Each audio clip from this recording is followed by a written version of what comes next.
you know, and thrown things from the door of an airplane. See, they like to be in an airplane. So see, it's like God coming. So they can take pictures of people, black people looking up at the sky. It's more pictures of black people on rooftops looking up at the sky behind New Orleans and Katrina, I think, than any other photographs in history. Wow. Yeah. Wow. What you call it? I mean, that's very symbolic. See, I mean, a white man, I mean, you know, a 23-year-old white guy in a helicopter door, you know, throwing a lion down, you know, on television during the time of Katrina. One thing that they kept showing over and over and over again was a white guy who had dropped down to a rooftop, and he had this black woman, you know, with her dress all the way up around her waist. You know, big legs were showing. I mean, you know, everything was showing. I mean, you know, behind and everything. Wrapped around his waist, almost like they were having sexual intercourse in the air. Wow. Okay. And the helicopter was pulling them up, and she was holding on to him with her arms around, you know, his neck, was facing in front of him, you know, for dear life. Wow. Right? And he looked to be, you know, she was I guess a black woman. I say, you know, because the photo was kind of distinct. I mean, you know, well, the video. And I would say she's around maybe 40 years old. She had big brown legs. I mean, you know if you're sexually oriented, I mean, hey, it looked like a man, hey, what better position? I mean, because she was, you know, in the sunlight. See, I mean, you know, it's clear sunlight. I mean, you know, and her legs just wrapped right around his waist, like they were having sexual intercourse in the air as the helicopter was pulling him up. And you know, with the helicopter blades, I mean, it just blowing her dress all the way up. See what I mean? Wow. And she had her arms around his neck. I say, now, yeah, now that's black people's salvation. You know, that's a classic photo of what it takes to save black people. A middle-aged mother, maybe of 2 or 3 children there in New Orleans, with her legs wrapped around some 23-year-old white guy, young enough to be her son, you know, and more or less saying, give it to me. You know, see, very symbolic. Wow. Her husband's still on the roof. See what I mean? Yeah. It was a family of them, you know, and she was the one they were pulling up, but that was the photo that they chose to put. See? In other words, we'll be back for you later, maybe.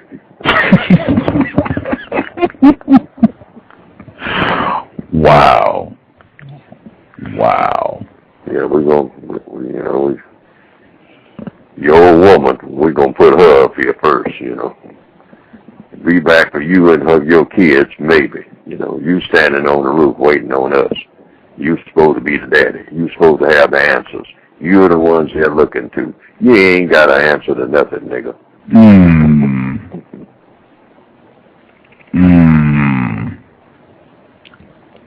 Wow. Context of white supremacy, Gus T Renegade and CREE sharing views. Are you there, CREE? I am here. Outstanding. Would you like to set the table? Oh, set the table. Okay, so I think what we were going to discuss today was all in all the experience of being subjected to the awesome deft power of the white supremacists during the show that I had with Dr. Welsing yesterday. And I guess some parts of the dialogue that people wanted to hear explored a little bit further in terms of just her specialty, which is psychiatry, mental health, and some of the more recent developments that validate what has largely been theoretical until recently, namely the stuff that swirls around subconscious thoughts. So I think that was my understanding, but who knows where the conversation's going to go. Right on. you want to set folks up if they didn't get an opportunity to check out the program yesterday, they didn't get the archive yet, do you want to kind of let them know what went down yesterday with Dr. Welsing? Yeah, you know what? Yeah, I should. Okay. So that was my second attempt to have a show with Dr. Welsing. And the first one was this summer. And that one didn't go off because I think that was only my second show, and so I really wasn't sure what was going on. All I knew is that I was having this wonderful conversation with Dr. Welsing, and sometime into it, probably we've been talking for an hour, I realized by looking at the chat room, people were telling me that they could hear absolutely nothing. And as I recall, the audio didn't capture anything. It captured maybe a few seconds of the show. That was this summer. And before even the show began this summer, the same thing happened to me that day during the summer that happened yesterday, which is that I had phoned Dr. Welsing very early in the morning to confirm the show as she requested at the number she gave me, and was able to reach her quite easily on the first try. But when I attempted to reach her right before the show, I kept being told that was a number that was no longer in service. Please check the number and dial again. I was eventually able to reach her, but then, as I said, nothing could be heard. Okay, so some months go by, I guess about 7 or 8 months, and we finally arranged another show. That was the one yesterday. And the same thing happened. Right, so I call her very early in the morning, no problem. She confirms, phone her back. At the time of the show, same thing. This number is not in service. 3 times this happens. Finally, I reach her, get her on the air. We're chatting. And see, what was the first thing that happened? Probably about an hour, I'm not sure, maybe an hour into the show, I start hearing some voices in the background, very faint voices. And I hear some typing, and I hear people saying, hello, hello. Is the host of the show here? Hello, hello, something like that. And I replayed the show, and I realized that the moment that happened is when Dr. Welsing was going into some greater detail about the travails of President Obama, right? So I stop her, and I say, Dr. Welsing, I think I hear something in the background. I think we may have run into some more interference. Hold on for a second. So these people keep saying, hello, hello, is the host of the show there? And I say very loudly and clearly 4 or 5 times, yes, I am the host, I'm here, I'm here. And they just kept talking as if they couldn't hear me. So I asked Dr. Welsing, okay, could you please hang? I'll try to dial back in. And same thing happened. Hung up, called her back. I'm sorry, you've reached the number that's no longer in service. This happened like 15 or 20 times. 2 or 3 times I got a busy signal. If it had not been for the help of the non-white team, I slipped up, black team, namely Mr. Gus T Renegade, the rest of that show would not have gone down. However, I have to give not only major thank you and, I guess, encouragement to Back of the Bus and Gus, but actually to the audience as well, because they held on. I did not expect that many people to hold on through such a long pause. I mean, I think there was a good 30 to 40 minutes where people just held on. That's a real testament to their understanding of what to expect from the racist white supremacists, and it's also a testament to how much they really value what Dr. Welsing has to say. But I was left absolutely, I'm still really exhausted. And I suppose that right there is a subconscious mechanism, because it's just probably listening to me, even listening to myself, I can't understand why I'm so tired. I do a whole lot more seemingly stressful things on a day-to-day basis that don't leave me so physically and mentally exhausted. But that experience absolutely drains me. I am physically and mentally exhausted by that experience. And I really couldn't tell you why. I'm sure Dr. Welsing would help me, but I think it has something to do with just the sheer fatigue that terror brings on. And I think a lot of the terror that black people experience, and I experienced yesterday, in a subconscious manner. It's experienced in a subconscious manner. So when you're subjected to a lot of terror, you have a lot of stuff going on in your body. You have a lot of hormones and mechanisms that are going off that just cause your muscles to be tense and whatnot, and you're drained. And that is the circumstance in which I find myself today. Wow. I guess, number one, I think we can all say that this is not like a first-time thing. This is not anomalous in terms of experiencing technical difficulties in attempting to do a counter-racist program. I think you've experienced drop calls, both your own and guests. I think I've experienced the same thing, and I know other black hosts here at Blog Talk Radio have also reported very similar circumstances. This seems to be a pattern of behavior. Would you agree you've observed the same thing? Right, absolutely. Yeah, I've definitely seen that in your show. Same thing. Callers, you, same thing with my show. Yes, it's definitely a pattern of certain types of shows, right? Mm-hmm. So if you're attempting in any manner to be clear about white supremacy, clear, and I make no claims that I'm the clearest person on the planet, but there are plenty of shows on the air being done by all kinds of people, by white people who are doing lots and lots of shows about anti-government this, anti-government that. To my knowledge, they're not experiencing that type of technical interference. There are also lots of shows being done by people who are not white, but that are not directly focused on solving the problem of racist white supremacy. And to my knowledge, they are not experiencing these types of technical difficulties. So, infer what you will about that. It's definitely a pattern. Yeah.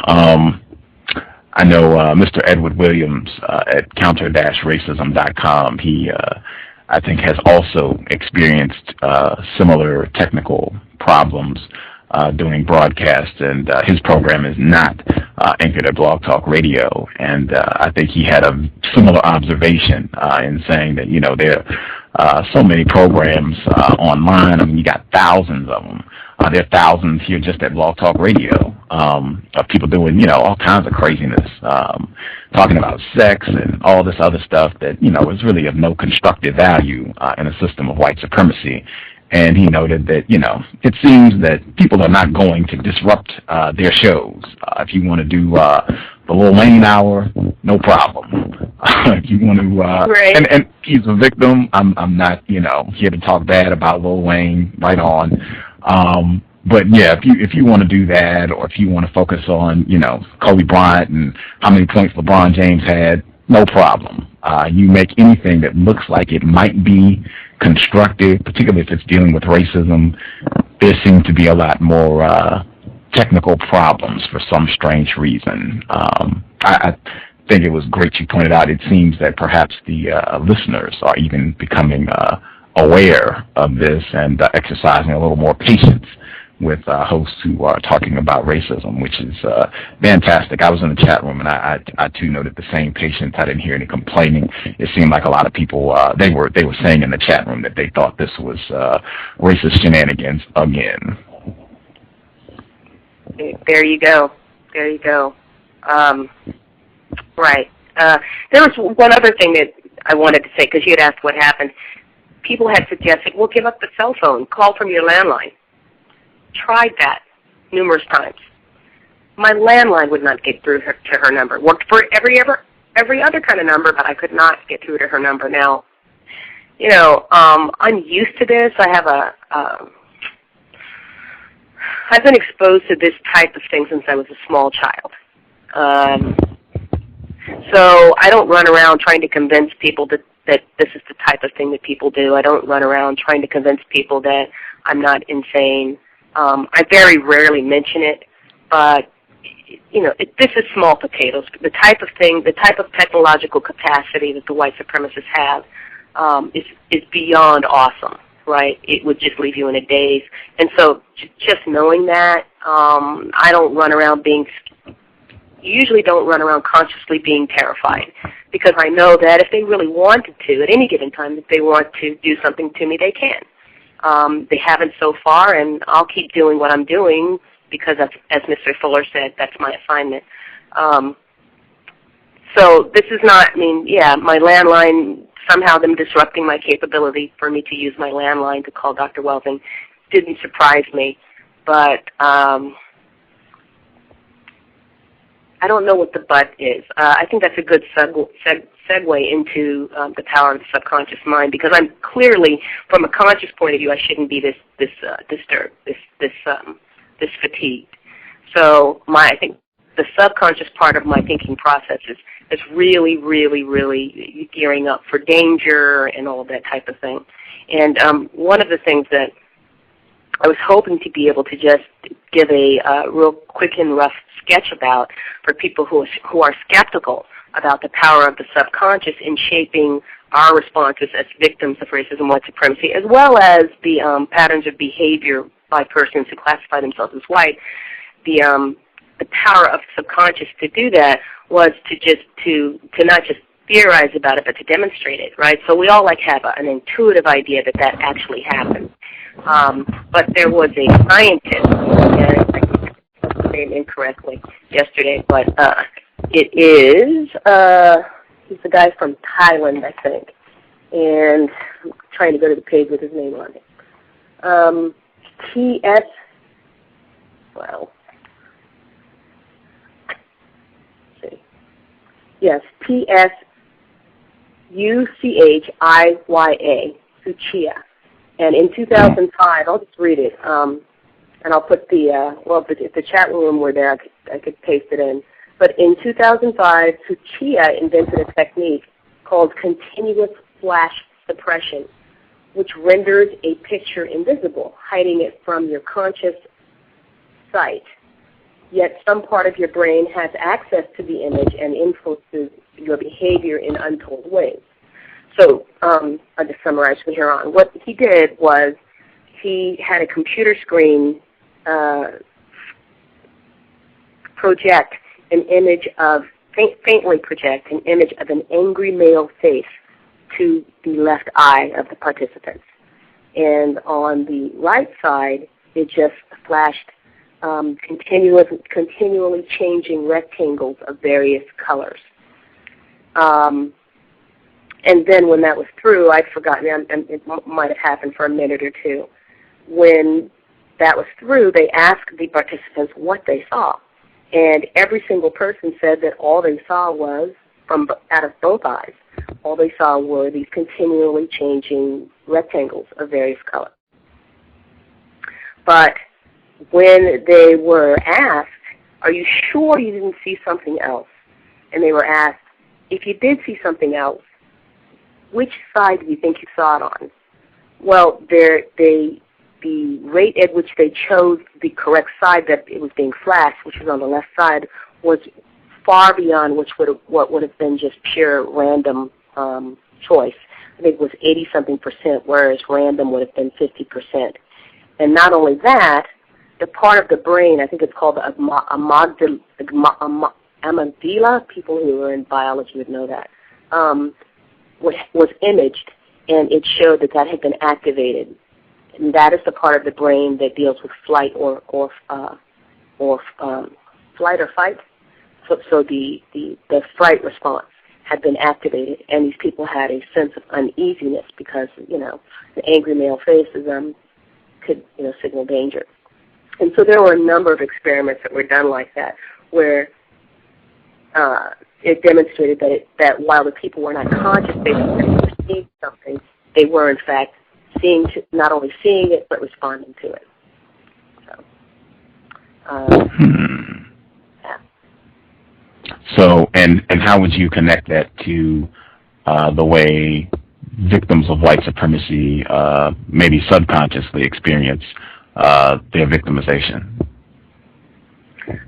Well, I think there are cues that we choose not to see. For example, there are cues that we are given by white people when we are exhibiting behavior that is dangerous for us, that is unacceptable to them. So, for instance, there are there are there's a facial demeanor, there are expressions that white people give us when we're serious, when we're calm, when we're asking questions, versus when we're laughing, when we're acting silly, or for male when they're acting masculine. And so while they are not consciously aware, we're not consciously aware that we're taking in the disapproval of white people when we behave in certain types of ways, we are subconsciously processing that. And because of the danger that we know that certain types of behavior may put us in because of the disapproval of white people, it influences the way that we behave, especially around them, but all the time. So that, yeah, we are encouraged in these subconscious ways. Our subconscious has our brain computer has picked up all these images and has calculated correctly. In order to avoid the wrath of white people, you shall be silly. In order to avoid the wrath of white people, you shall laugh a lot. You shall be timid. If you're a male, you shall act less masculine. In order to avoid the wrath of white people, you should engage in a hostile manner of other black people. And if you were to ask black people if they had consciously picked up these messages, they'll say, you're crazy. I don't know what you're talking about. I do whatever I want to do. I'm not scared of the white people. I do exactly what I wanted to. Well, there's got to be some reason that you're behaving in this way, and I think that that's the reason.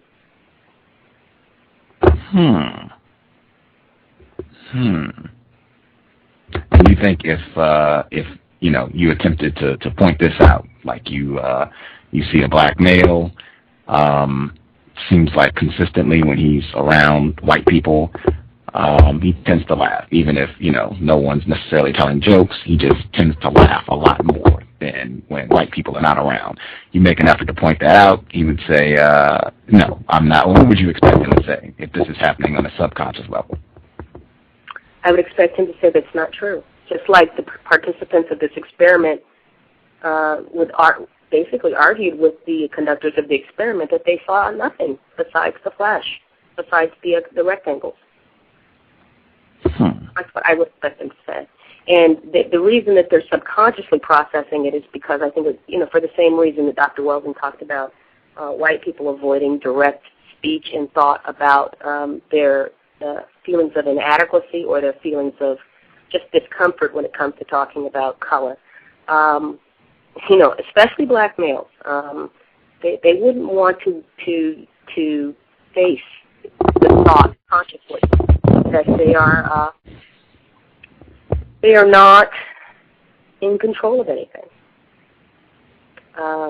So that would be very disturbing. So of course they would not be able to process a conscious thought that I cannot act in a serious, manly manner. There's no way that they can do that without a lot of pain, and it's a painful thing. Knowing that you're a victim of racism, white supremacy is a very painful thing. And in order to cope with being in the prison, most of us just deny that we're in it, and that's right up the alley of the white supremacists. But yeah, I think if you said that to a black male, he would just tell you, I don't know what you're talking about. It's not true. I didn't see it. Do you think this could be playing out in a lot of our responses to white supremacy, like the non-constructive, hyper-masculine posturing that a lot of black males engage in? Do you think that could be kind of a subconscious response to our pretty pathetic state under the system of white supremacy? Yeah, I think every question that you ask me like that, I'm probably going to say yes, right? So, yeah, because that is a reasoning that the brain computer would spit out, which is, okay, I can't behave in a masculine way this way. What are the acceptable manners for me to express my masculinity? And it gives them, the brain computer spits out 2 or 3 options, and they choose one.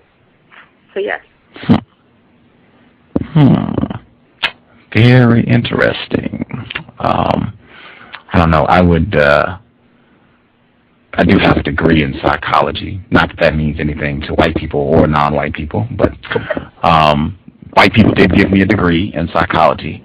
I know I heard quite a few white people say one way you can deal with things that are happening on a subconscious level, particularly around behaviors, once you kind of have an idea of what the behaviors are that you're engaging in, or what people are saying you're engaging in, even if you don't think it's true, start paying attention to those. Just if someone says, you seem to laugh quite a bit around white people, even, though no one's telling jokes per se, just start to be aware when you're around white people. Am I laughing a lot? Am I attempting to make them laugh a lot? Am I engaging in telling jokes and that sort of thing? Is this happening when I'm around white people? Just pay attention to that. I think, I think some folks, if you're listening into the broadcast, that would be a cool experiment. The next time you're around white people, just pay attention how many times you laugh and how many times you attempt to make the other people that you're around laugh, and see what you find out. I think a lot of black people and non-white people, period, would be very surprised at their conduct around white people, particularly if you had a videotape of this. Real surprising. I didn't know you had a degree in psychology. If you're telling me that is one way to, if that's one therapeutic manner to that, then yeah, that's great. That's great information. I'll pay attention to that. Something happened to me at a job that I held a while back, and I don't know how I became aware of it, but I became aware of the fact that when I looked white people in the eye, particularly white females, the more refined ones, bad stuff tended to happen to me. And what sort of bad stuff?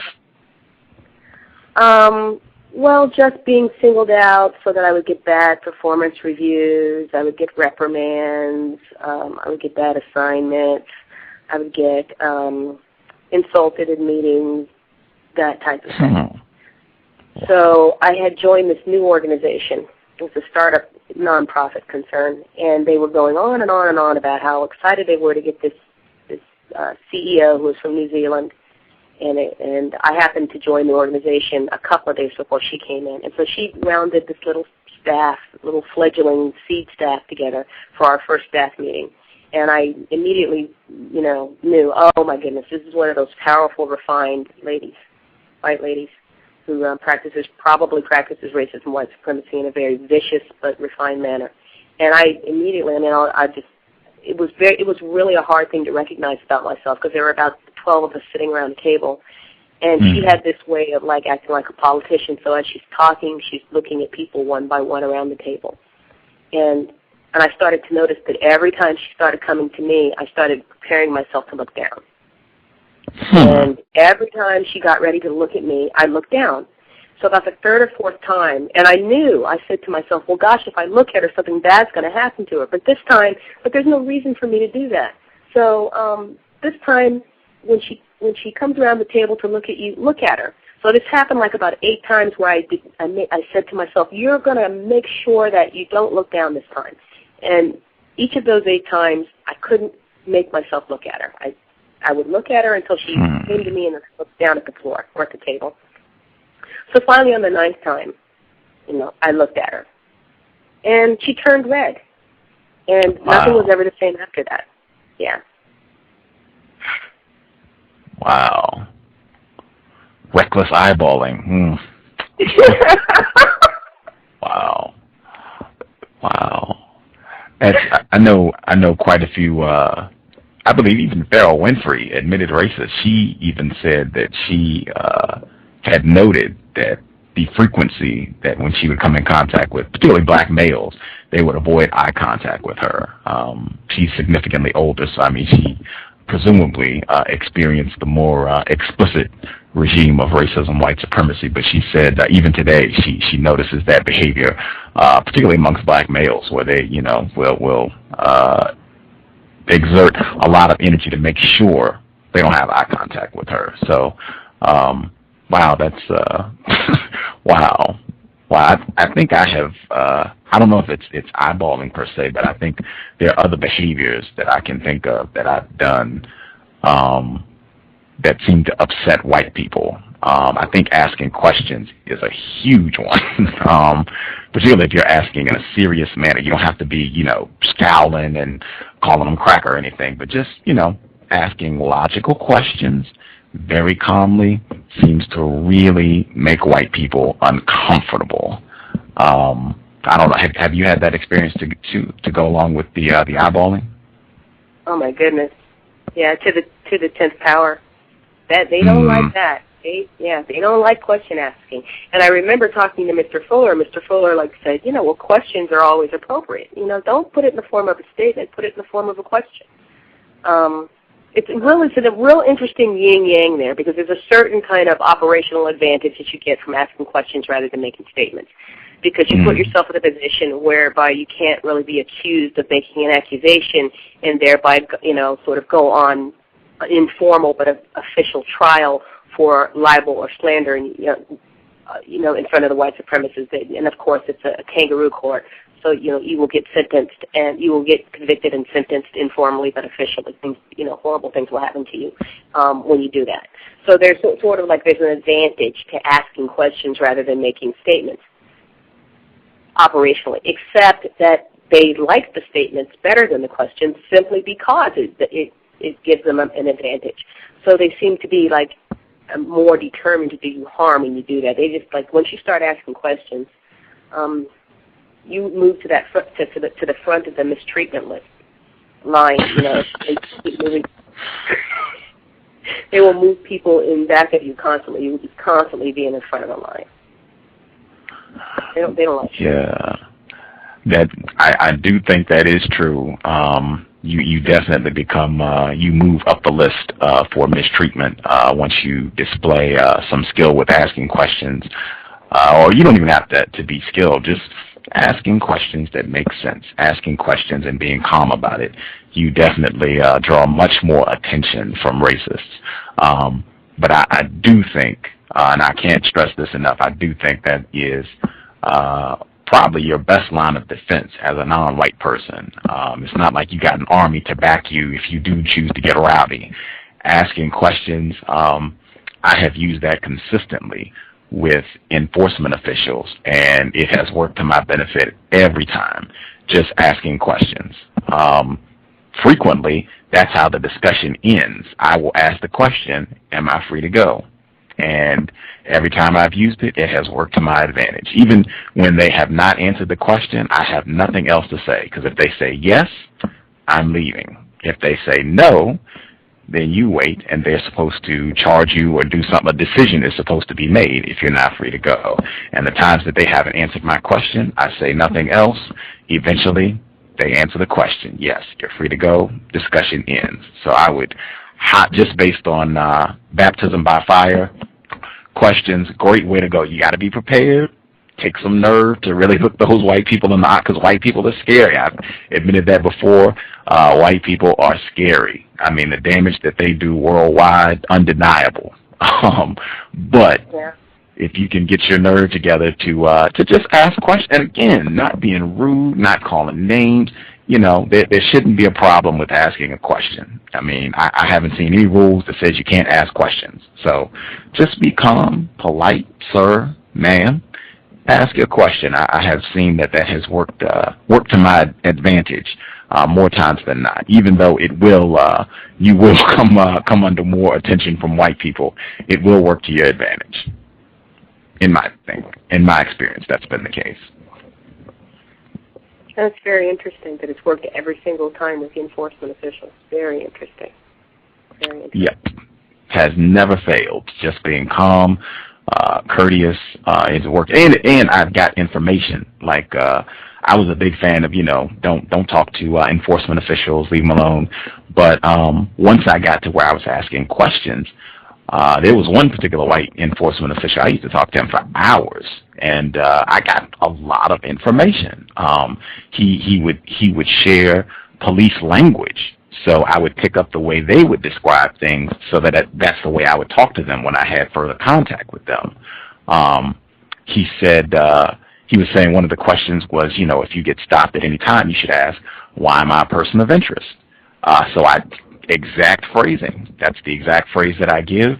And most of the time, the officers have not been able to provide a satisfactory answer. And if they can't, the immediate next question, am I free to go? I have diffused a whole lot of situations just with those two questions.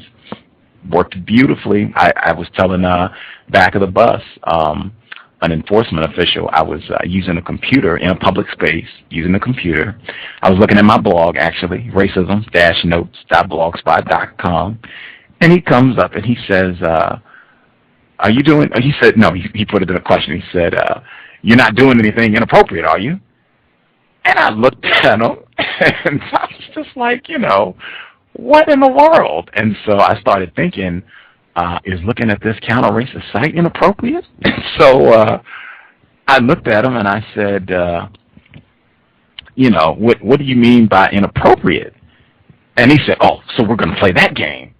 And so I looked at him, I was just like, okay. So I took some time. I didn't respond immediately. I just thought for a couple seconds, said, okay, is this website inappropriate? And he looked at it and he said, no. I said, okay. To your knowledge, have I visited any inappropriate sites? And he said, no. I said, okay. And I said, so am I free to go? And he said, yeah. I was just, saying whatever. And I said, okay. End of discussion. And I thought about it. I did not make one single statement. I didn't even answer any of his questions. I asked 4 questions, and the conversation ended. It's like, that is excellent. If that's what happens every time you encounter an enforcement official, you should write a manual. You should write a book. You should be doing videos. Like, if you could do that and share that with other black people, particularly black males, because we have a hard time coming in contact with enforcement officials. But yeah, that has been highly successful. And I've even shared this strategy with Yellow Manny, and he used it. He said it worked for him as well. Because I was telling him in the state of Washington, you don't have to tell an enforcement official your name. That's the law here. You don't have to tell them unless you have broken a law or they're taking you in. Unless that's the case, you don't have to tell them your name.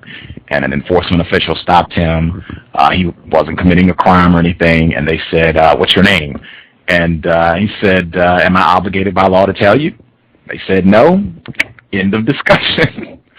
So yeah, I would say there's a high value, just my experience both on the radio program and in real life, high value on asking questions. It can really get you out of a lot of binds as a non-white person. Wow. So you didn't have to, in that one circumstance, and you were being asked questions by the enforcement official, you said you didn't answer any of his questions. Does that mean that you responded to all of his questions with another question? Yes, ma'am. Interesting. And he answered them instead of saying, you answer me, I'm the one asking questions here. He just went ahead and answered your question? Yes, ma'am. Interesting. Yep. And that's happened before. I was in contact with 3 enforcement officials. And I established immediately, have I done anything incorrect? They said no. From that point on, I just started asking questions. And I said this even before I was on the radio program. I suggested non-white people. I think you should try to have a ratio in your head when you speak with white people, how many questions you ask versus how many questions they ask. And mine, at minimum, it should be 6 to 1. Like, I'm ignorant. I'm not well informed about anything. I'm trying to get information. It shouldn't be Gus just out here running off at the mouth talking to a white person. I'm trying to get information from that white person. So I should be asking way more questions. Like, if I'm really having a good day, it should be like 10 to 1. I ask 10 questions for every 1 question they ask. And I was with 3 enforcement officials. I was still hitting about 6 to 1, me asking questions to their questions. And so at one point, they finally were like, hey, we're supposed to be asking questions here. At that point, am I free to go? Yes, end of conversation. So, yeah, I can say that. I cannot think of a single situation I've had with enforcement officials where asking questions ended poorly. 0. Wow. That's powerful right there. That's very powerful. Can't be rude though. Can't be rude. Can't emphasize that enough. You can't be rude. Can't be smart alecky. Got to be as calm and courteous as I'm speaking right now. Okay, I can definitely see that. I wanted to say something. I want to take this opportunity.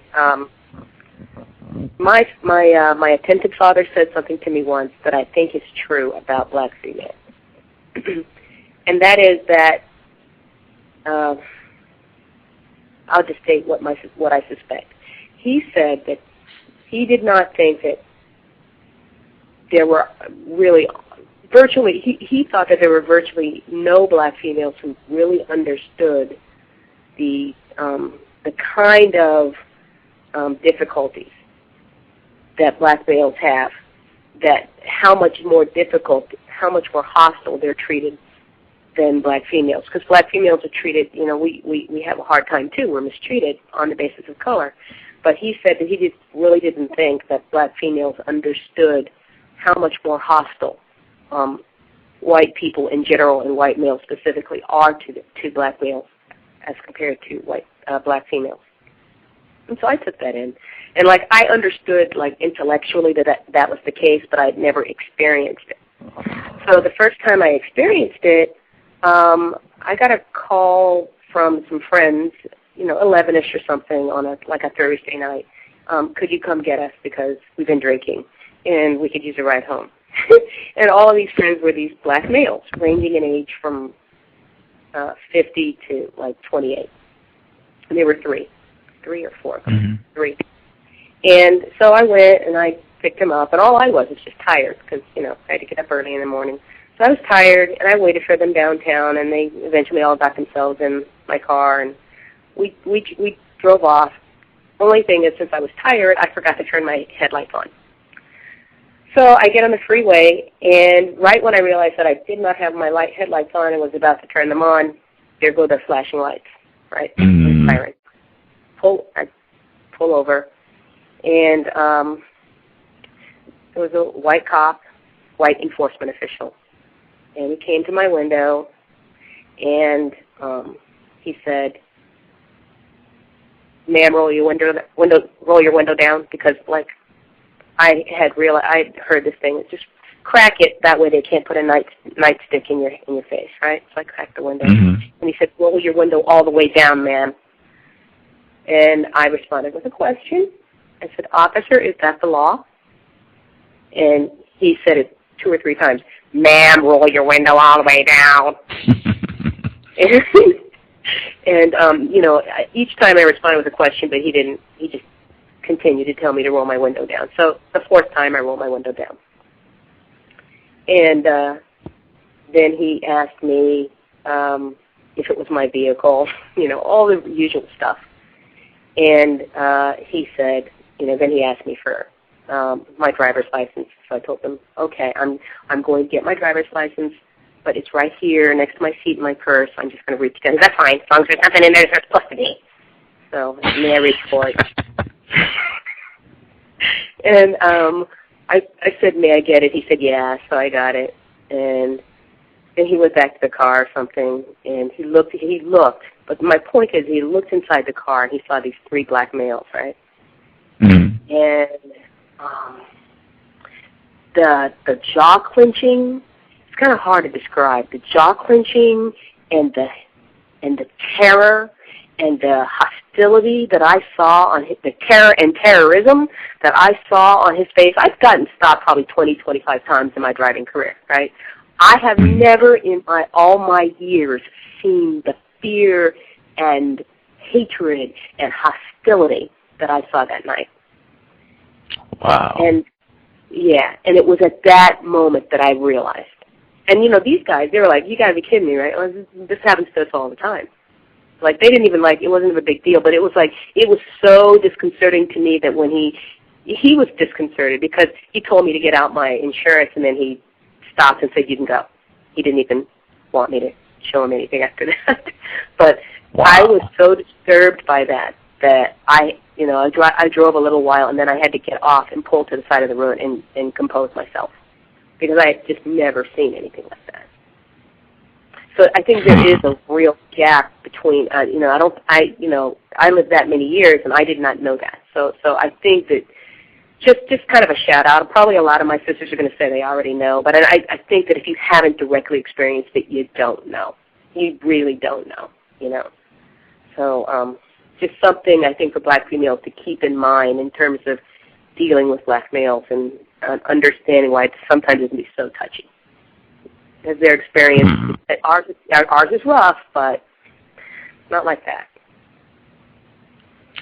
There was I suspect, a black female in your chat room yesterday for the program with Dr. Welsing, and she said that black females are at the bottom of the totem pole. This is her language. In terms of mistreatment, because we are in a system of racism, white supremacy. She agreed on that, but she also said that we're in a system of sexism, and males mistreat females. So black males, they mistreat black females, so that black females are the most oppressed, victimized. Even though there's some dispute about whether or not you, CREE, are a black female, what is your view on that? That is illogical, and it does not match my experience. Because the logic of it is, it's illogical. Black males can't do anything to black females that white males don't allow, and so we're not victimized by sexism on the part of black males, because black males don't have the power to do anything to us. That they have the power to be proxies, but they don't have the power to do anything to us. And it doesn't match my experience, because in most cases, black males are, in many cases, black males are at the very least in a partnership, and it is quite common for black males to be more dependent upon the resources that the black female is permitted to get in order for him to just survive. So, no, that just doesn't make any sense at all. There's no way a black male can practice sexism against me. He doesn't have any power to do it. I'm just playing, non-white adversary. So, I see black males, Ike Turner, go out and, brutalize black females all the time. It happens all the time. People in my family have experienced it. I see tons of evidence that black males can and do mistreat and abuse black females. Mm-hmm. Right. I just don't call that sexism. Black males mistreat each other too. Is that sexism? What is that? Intrasexism? I don't know. I mean, black mistreat dogs. Black females mistreat dogs and children. I mean, what are we going to call that? Animalism? I mean, the ultimate power is coming from the white supremacists. Whatever kind of abuse we heap on each other is just mistreatment that is a shadow form of white supremacy. Yeah, they're stronger than us. Okay. Yeah, they're physically stronger than us, so they can give us a good beatdown. A much stronger male can give a smaller male a good beatdown, and frequently does. But by the same token, all I have to do if I want to is I don't want to make this personal, but I mean, any black female can simply just call the enforcement officials and have a black male locked up in a minute. So what does that mean? Wow. One call to the man, and we'll get to see how much of a man that black male is. Yeah. That's a pathetic state that we're in, for sure. But again, everyone keep in mind there's some dispute about whether CREE is really a black female, so she could be a white person who is fooling us all and attempting to do counter-racist work and what have you. So, maybe she's not a real spokesperson for black people. Maybe she's, a racist in disguise. Who knows? And for people who are missing this happened on a previous program where someone called in and asserted that they didn't think Miss CREE was a black female. They thought she was a white person. At any rate, I did want to make sure that I added on to the police commentary. When you are stopped by enforcement officials, I definitely think the thing to keep in mind more than anything, you are really in a vulnerable position. Regardless of whatever strategy you choose to adopt, the most important thing to keep in mind, you are behind enemy lines. This is not the time to wild out, act crazy, try and prove how tough you are. You are with people who are trained in the use of lethal force. If you really want to think about it, black people, we have Morehouse, where they had to make a rule to stop the black students from cross-dressing. White people have West Point, where they go and learn how to make weapons and use weapons to kill thousands of people. That's what domination looks like. That's what you should keep in mind when you get stopped by enforcement officials, that this is not the time or the place to forget that we're in a system of white supremacy. I saw we have some, I guess people are calling in. If you would like to call in, the number is 347-215-6071. Again, 347-215-6071. I'll get you on the line. CREE, counter-racist evolving engineer, and Gus T Renegade on the cows. Someone emailed me and asked if President Obama was going to take care of the victims in the earthquake in Haiti, the earthquake victims in Haiti. CREE, what's your view on, I guess, what President Obama will do or will be allowed to do with regards to the black people in Haiti? You know, I got to really admit, it's not a story that I have been following closely. But Haiti going to do what they allowed him to do. I mean, that's whatever that is, right? But I did find it curious that they're moving military frigates off the coast of Haiti, and I don't know how they're justifying that. I don't understand that. Why is that necessary? I don't know. They're moving military what now? What they call frigates. I think that's how you pronounce it. Aircraft carriers and stuff like that. Okay. They've got, gunships, gunboats. Why is that necessary? Yeah. Well, I mean, you've got lots of black people. You've got to have. They could get out of hand. They're probably looting as we speak. I mean, that's what we do, right? Well, and I also hear a lot of talk, which I do not dismiss out of hand, that was not a natural occurrence. I don't dismiss that out of hand. So. Would not be surprised. I would not be surprised. What's your view? I expect another Katrina.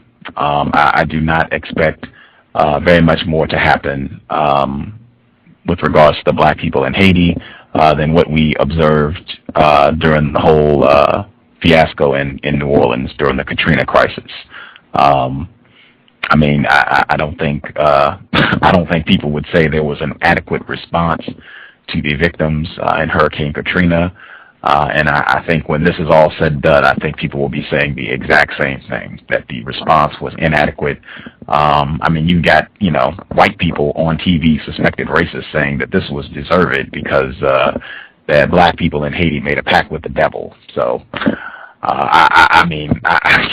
I cannot expect that this will be handled in an appropriate manner, and that the people who desperately need help are going to get the help that they need. I expect another Katrina. And in fact, I think this should really illustrate how pathetic our situation is, because I think you're going to see the exact same thing happened that when President Bush was in the White House and everyone said President Bush doesn't like black people.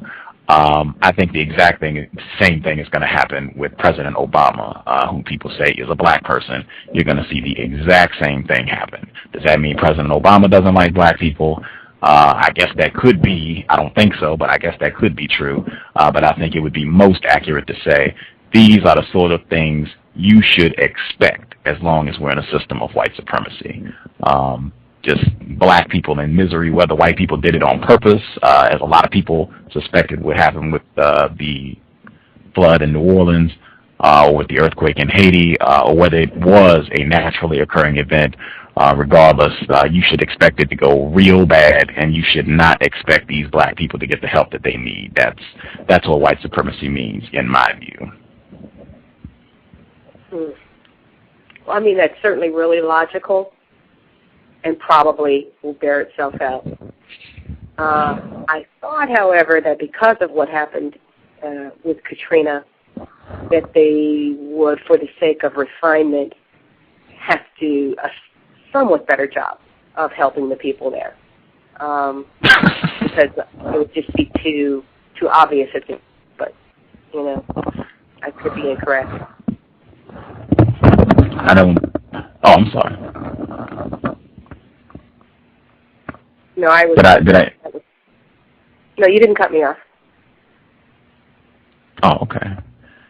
Yeah, I was just going to say I don't think. I think the racists will be aided by the fact that a significant number of black people in this area of the world do not really have a connection to Haiti. They don't really see them as their what you would call brothers or sisters.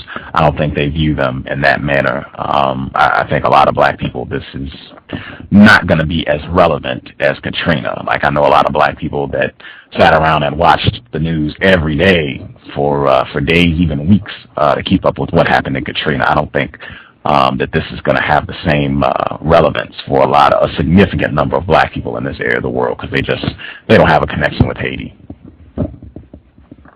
Yeah, I think you're right about that. I guess I was more thinking about the black people in the rest of the world, because when Katrina went down, that was so ridiculous and obvious that you had little countries like what I think it was Sri Lanka, or what's the other little small it's in South Asia, little island nation, but the poverty there is as bad as in Haiti, and they managed to come up with $80,000. Because it was just so horrible. And so that was a wake-up moment, I thought, for black people around the world in terms of what white people will and will not do. I wasn't so much thinking about black people over here, but I was thinking about black people around the world looking at this and seeing what it is that white people do or do not do for the people in Haiti. I see. Did you hear at the beginning of the program, I hope I didn't get anyone's hopes up, I played the clip from Neely Fuller Jr. That was the show that did not happen with Mr. Fuller and Dr. Welsing, where Mr. Fuller, he was talking about white people when they go in to help black people in these sort of situations. Did you hear that clip? I heard part of it, the one about the woman that had her legs wrapped around the young guy in the helicopter. I heard that part. Okay. Yeah, that was.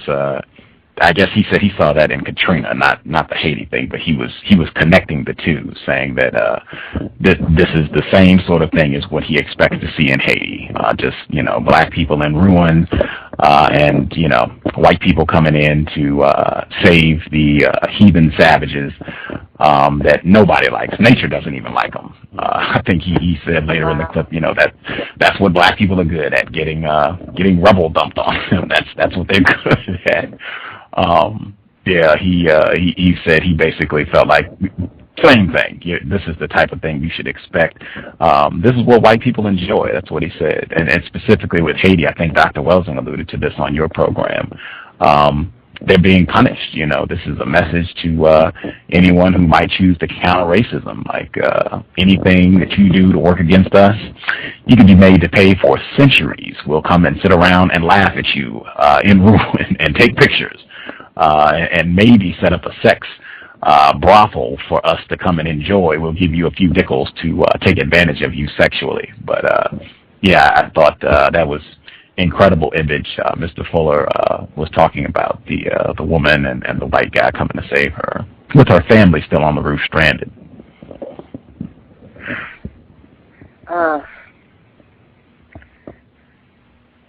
Speechless. It's white supremacy, man. Takes your words, takes your breath away often. I think someone emailed, her handle is Born Before Time. Did you get a message from her? I think about a week before the show I got a message from her. Yeah. Did you get one more recently? I did. I got one today. She said in the email, she said she sent it to you too, so that's why I'm chatting. She said that she was one of the voices on the phone yesterday during the program with Dr. Welsing. The female voice, obviously, and she displayed in her email. She displayed that she had an understanding that this is the sort of thing to be expected under the system of white supremacy. She was writing the email. She said to clear up confusion, so at least you would know one of the two people that was on the phone. And she said she didn't have a question. She was just listening, and she wanted to emphasize that she didn't even click the one button to talk, that she was just listening. She hadn't clicked one. She didn't click the click to talk button, nothing. She was just listening and somehow ended up being on the line talking to the other guy that she said she didn't know. That, yeah, it took her a while to even realize that, they could be heard on the program. But, yeah, she felt that this was racist interference. She strongly suspected, and that she has observed this consistently with other programs too, but she wanted to get that out. And I think she sent this to you as well, so there you go. Okay. So at least I now know who one of those two voices were that I heard on the recording. I did not hear those voices in real time. I didn't hear them until the recording. The voices that Dr. Welsing and I heard were distant voices, and they were not their voices. Because I heard the voices. They were definitely different voices. And if they were on the line, they should have been pretty loud and clear. But, yeah, that's just, you wonder, sort of thinking out loud here. I often wonder, and maybe I shouldn't say this, but I wonder what they get out of it. I wonder, is this just fun at very little expense for them? Because clearly, really clearly, if they really wanted to do damage, at any time, you're so vulnerable. They can do damage real quickly, and no one will even ask any questions. So I'm often left thinking, what purpose is this serving for you? For the racists to disrupt our attempts to do these broadcasts or other counter-racist work?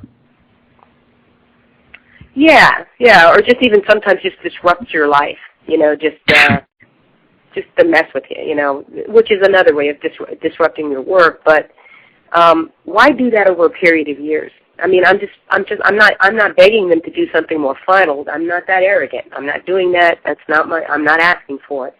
I'm just on a strategic basis, just asking, why they don't do something more definitive rather than this type of thing.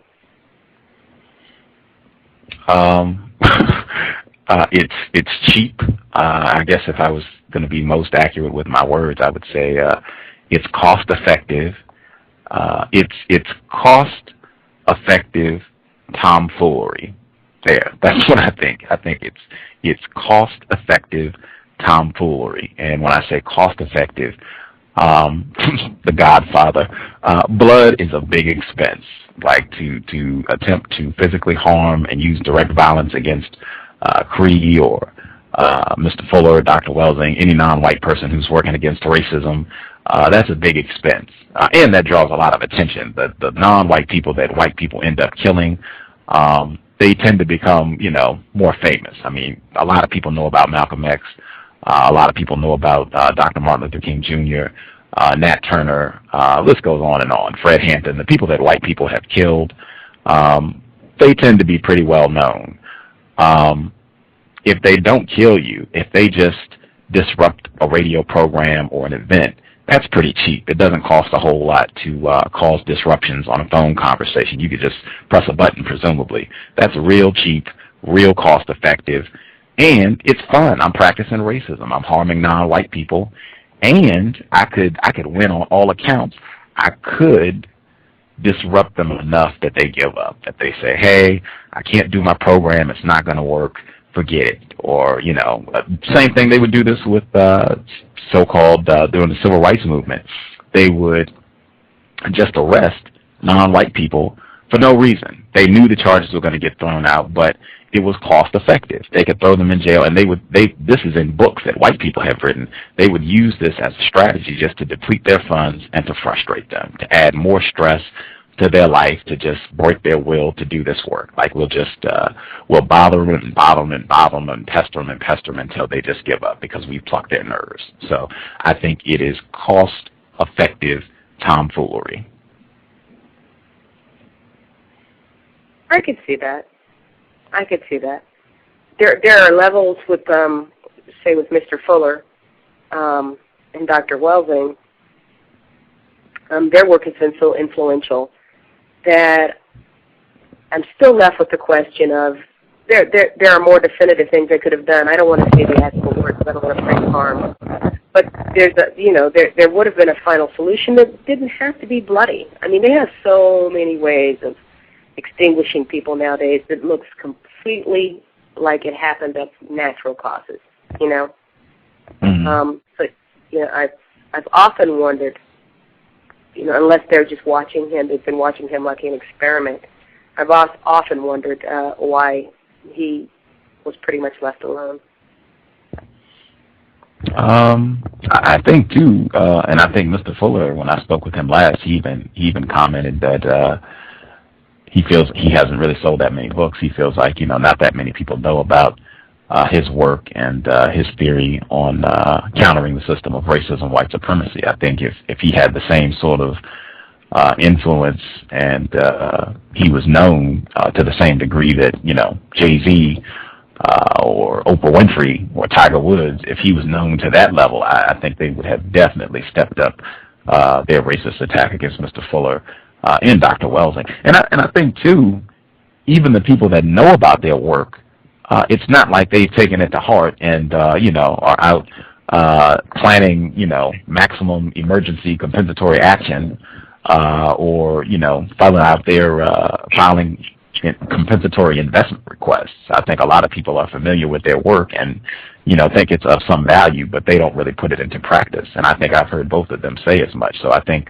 as long as white people feel that either non-white people don't know about these people, or they do know, but they're not really seriously implementing these people's theories into how they think, speak, and act, who cares? Let them do their shows or sell their books or whatever else they're going to do. They're not really having as big an impact as we are. Okay, and I guess they're not into practicing preventative anti-medicine.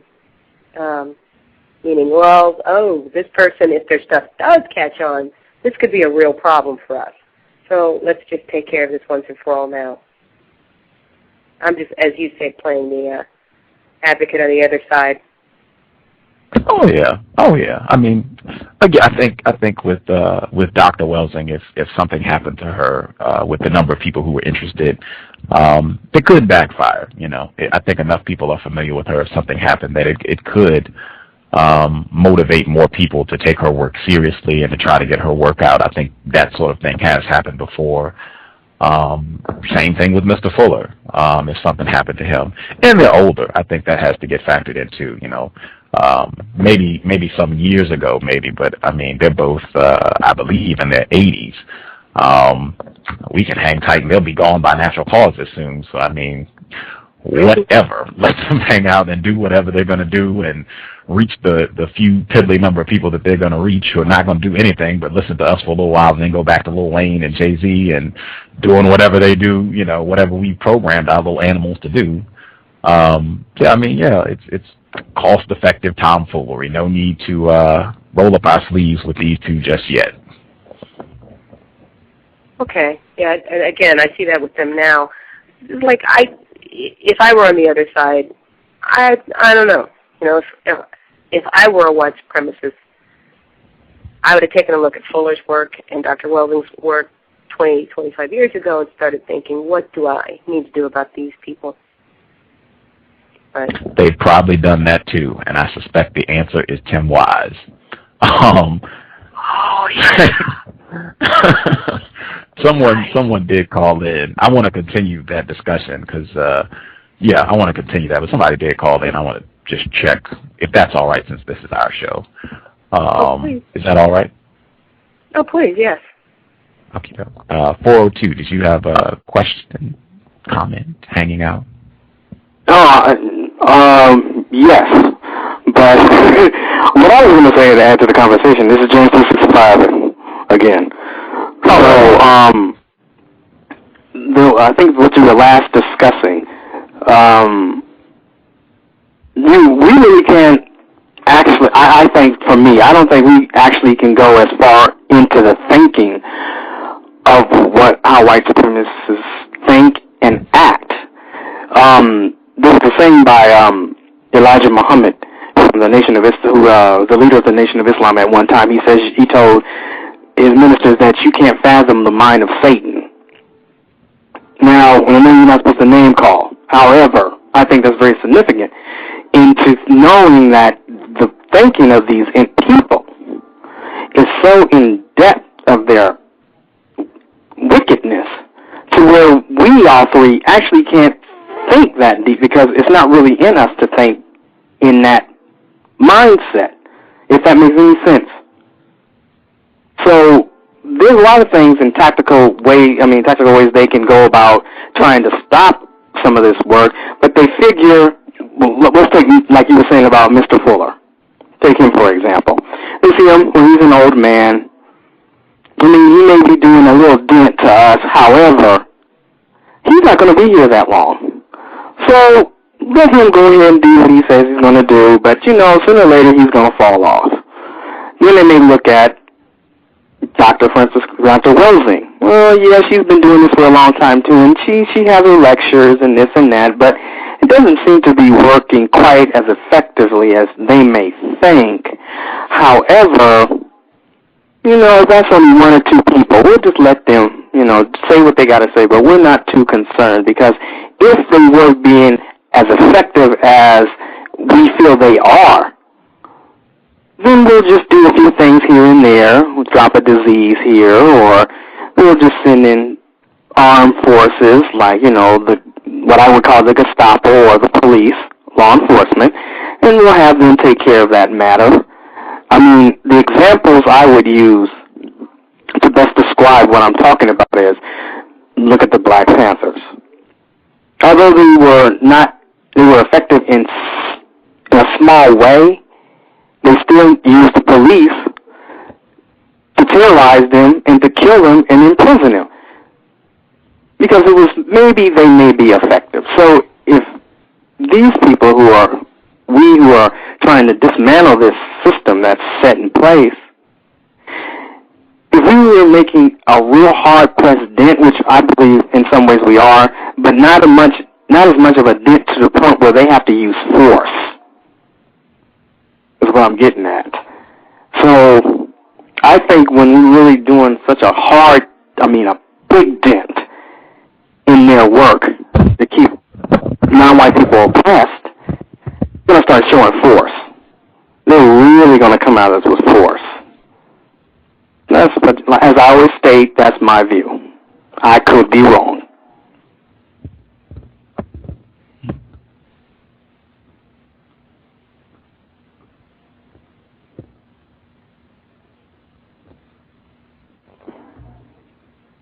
Hello? Hello? Yes, I'm here. I didn't know if CREE wanted to respond. Did you have any thoughts on his comment? Uh-oh, did we lose CREE? I always find it interesting. We're losing CREE a lot. Well, she might not be lost. I'm going to check the switchboard. Okay. She's here. We got her. Okay. We got you. Okay, you're on, CREE. Okay, so can you hear me? Yes. Yes. Okay. I did lose a little bit of it, but yeah, you're basically what I thought I heard you say is that they're so much more powerful that they don't really have to worry about the attempts of the counter-racist attempts of people who aren't reaching large groups of people, and they're not worried about potential because when they just are worried about the potential actually manifesting itself, and when the potential manifests itself, they have weapons for that. So that's, yeah, I think that probably is true, and it makes me think that as long as the potential hasn't manifested itself, it's of value to them because they can study a tactic before it is effective, so that when it does get to the point where it's effective and that these countermeasures, they know enough about it to do something about it. It's almost like, let's keep the stuff in the petri dish. As long as it's in the petri dish and it's not birthed yet, let's study that for its properties, so we'll know about it when it does become a problem.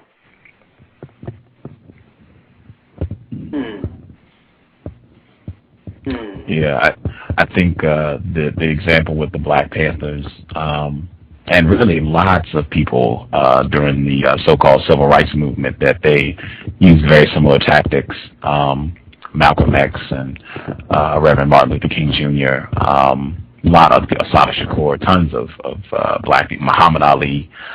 I think at that point, you had a lot of black people who were in various ways attempting to counter racism, white supremacy. So I think if you have a lot of non-white people, even if they're not using the same strategy, but they are united and independent in their effort to replace white supremacy with justice, then I think white people will be much more intense with the way that they respond.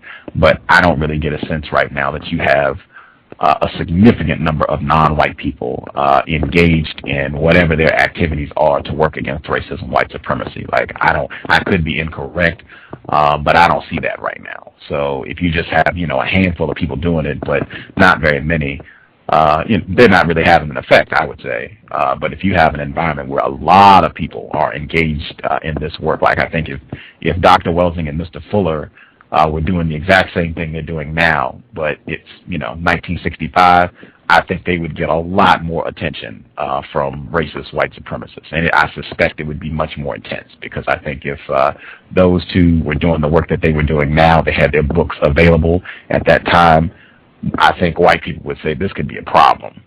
This could be a real problem. If this gets in the wrong person's hands, who has a microphone and has 500, 1,000 people listening to them, this could be a real problem. Well, I like to also add in there, because a lot of us mention Malcolm X. Matter of fact, I live where he was born and raised for a small part of his life. Was born in Omaha, Nebraska. I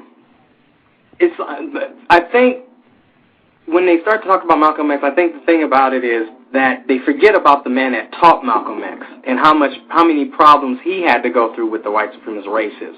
The Honorable Elijah Muhammad was put in jail a couple of times for trying to disrupt their system. He was put in jail one time because he was trying to stop blacks or people of color from going to going to the army, and they threw him to jail. He was arrested several times, and this is back in between 1930 and 1940. So he was doing some of the work to dismantle their system as long as Malcolm X, but I think people keep forgetting that Malcolm X didn't become who he was until Elijah Muhammad was showing him what the situation was and how to fight against it. I just want to have that on the record. So, duly noted. I would just, there are a lot of non-white people who have made efforts to replace white supremacy with justice. Tons of folks that I don't even know, whose name probably will never be written down, who are not recognized for the work that they've done against racism, white supremacy, in addition to Elijah Muhammad. So yeah, lots of folks in addition to those folks who I think are mentioned a lot more often. Yeah, you're right. It's when it comes to Malcolm X, Malcolm was lost at one point too. So I just wanted to put that on the record. But I apologize from the conversation. No, not at all. Not at all.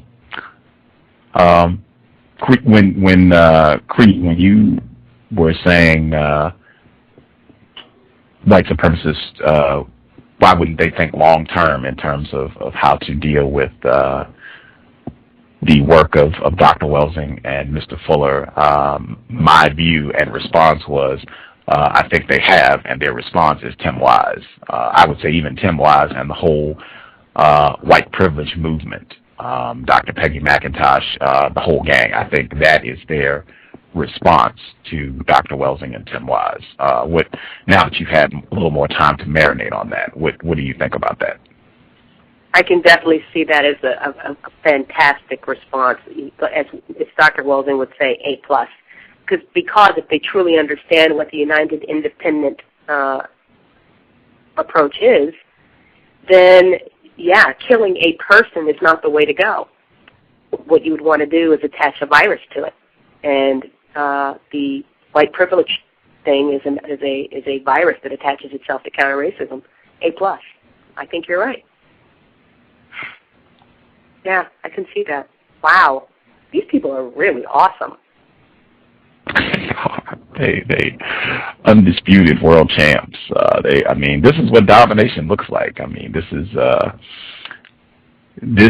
I believe it was Mark Crutcher who was saying, people don't connect the dots with how the trends of racism evolve from year to year, decade to decade, century to century. And I think when you don't connect the dots, you miss context. When you're able to look long range and say, hey, we can insert a couple white people or a group of white. Now it's a whole host of white people. I think this is the next stage in racism, white supremacy, is having tons of white people who say that they're against racism. I'm racist. I have all this privilege. Yada yada yada. Yeah, it's tough being Negro.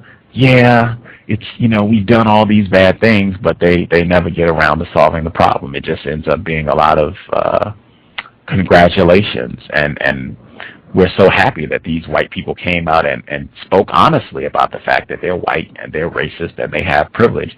Never really get around to solving the problem. And a lot of them don't even get that far. They just say that they talk about racism and do so in a very confusing manner. But I think Tim Wise, I think that's the next stage in racism, white supremacy.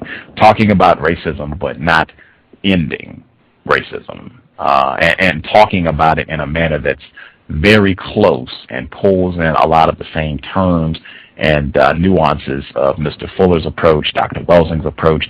Tim Wise even said when he was on the program, he said he borrows from the work of black people. He gets black people to look at his work and help him revise what he's saying to get a better insight on things, and then he goes out and does his thing. So he admitted this as much. So yeah, I think that's the new move from the racist, I suspect. Right. That's why I described it as viral, because that's what a virus will do. It will go in and use the basic structure, genetic structure of something, and then just mutate it enough to where it actually is harmful to the original structure, and it feeds off the original structure itself. So the original organism itself. That's what Tim Wise and company would be. Goodness, I just gets black people to refine his work. My goodness. Well, come on. CREE, look at it. Haven't they always done that when they wanted to achieve some type of success? They've always have come and taken and revised it and used it and have benefited from it. We can look at economics and education. In the third area, which is entertainment, you see that left and right. You can go as far as looking at medicine, which is, I'm trying to think of what area medicine would be in. I say it's 9. I say it's war, health. Health and war are the same thing to me. They both deal with, life and death. In the ninth area of war, they use health. some black surgeons and stuff helped them. They learned from it, took from it, and implemented it, and they've become very successful. So they've always done that. They've always done it. It hasn't been a time on the earth where they never did that. So True. Tim-wise. Yeah. No, go ahead. No, I mean, I was just agreeing with you because, yeah, there are a lot of people who would say, and I think I concur, that the basis of everything that they know, all of their sciences and arts come from, you know, that place that we call Africa now. So, yeah, I think you're right on target with that. And it seems like I had thought this thought before you even said that, but I hadn't connected it.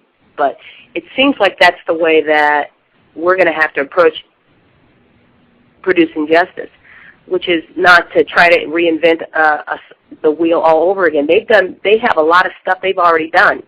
So there's no need for us to destroy all that. I want everything intact. When justice takes over, I don't want us to have to build up from scratch. I want us to just be able to, you know, move into the houses that they've already built and the palaces that they've already built and go from there. 951 called in as well. You are on the air, 951. Are you there? Yes, sir, I am. Greetings, victims. Greetings, back of the bus. How are you doing, sir? I'm breathing well as can be, Dig it. considering the circumstances. But yeah. Dig it. I dig it. Did you have a view on the, I guess, that particular chunk of the conversation in terms of, I guess, our view perhaps that racists are using Tim Wise and the white privilege movement? That's their counterblow to Dr. Welsing and Mr. Fuller, their work against the system of white supremacy. I do. I think refinement in totality is making leaps and bounds. Yeah, racism, white supremacy is very refined, and Tim Wise, he embodies that. I mean, he's an admitted white supremacist, as he stated on the program, yet he continues to allegedly be a counter-racist. I mean, to have an admitted white supremacist say they want to end the system is it's pretty refined. Pretty refined. I have a couple of responses to that. The first one is it bothered me that I omitted you yesterday back on the bus because actually you were the first person that I heard make a compensatory investment request. 720 was the second, and he did it, you know, very forcefully as well, but you were the first one I ever heard, and you were the one that had me curled up in a tiny ball when you made that request of Kelly of the for the phone and the I think there was a computer and a telescope. Yeah. Oh, yeah. I just wanted to make sure that I corrected that. And then as far as I've forgotten, you were talking about oh gosh, could you remind me, because to me it was important what I was going to add to what you had said. What did you just get through saying about Tim Wise? He embodies refinement, just the fact that he is an admitted white supremacist but alleges that he would like to counter racism. Well, that's it. See, I've been meaning to say this for some time, and that is, it really irks me the way that these people, Tim Wise, Jessica Pettit, the whole team, right? That whole recruited bunch. It bothers me the way that they define racism by the time they get around to admit being one. Because by the time they get around to where they're admitting that they are one, the way they define it is how they feel and think about black people. It's never about what they do. It's always about how they feel and think. And so, you know, if you were to ask them, okay, so what is it that you've done? What do you do that keeps the system going that you could, you know, that we don't know about, that you could stop doing, and that you could help us, that you could go out and tell other white people not to do, and that we should go search for and ask questions about? They'll say, well, nothing. It's not anything really that I'm doing. It's just that I've had these ingrained feelings of superiority, and I've been taught to think this way, or that's the number one thing. And the second one is, well, it's nothing that I'm really doing, except that it's impossible for me not to get privileges that you don't get. It's impossible for me not to get pulled over when you're getting pulled over. You know, what am I supposed to do? Just drive over to the side of the road and put a sign up and say, hey, sir, pull me over too? You know, it's always something that they don't really have to be, the way they define it by the time they get around to admit being one, it's always something that they really don't have to do anything about. Because how you think and feel is not a crime.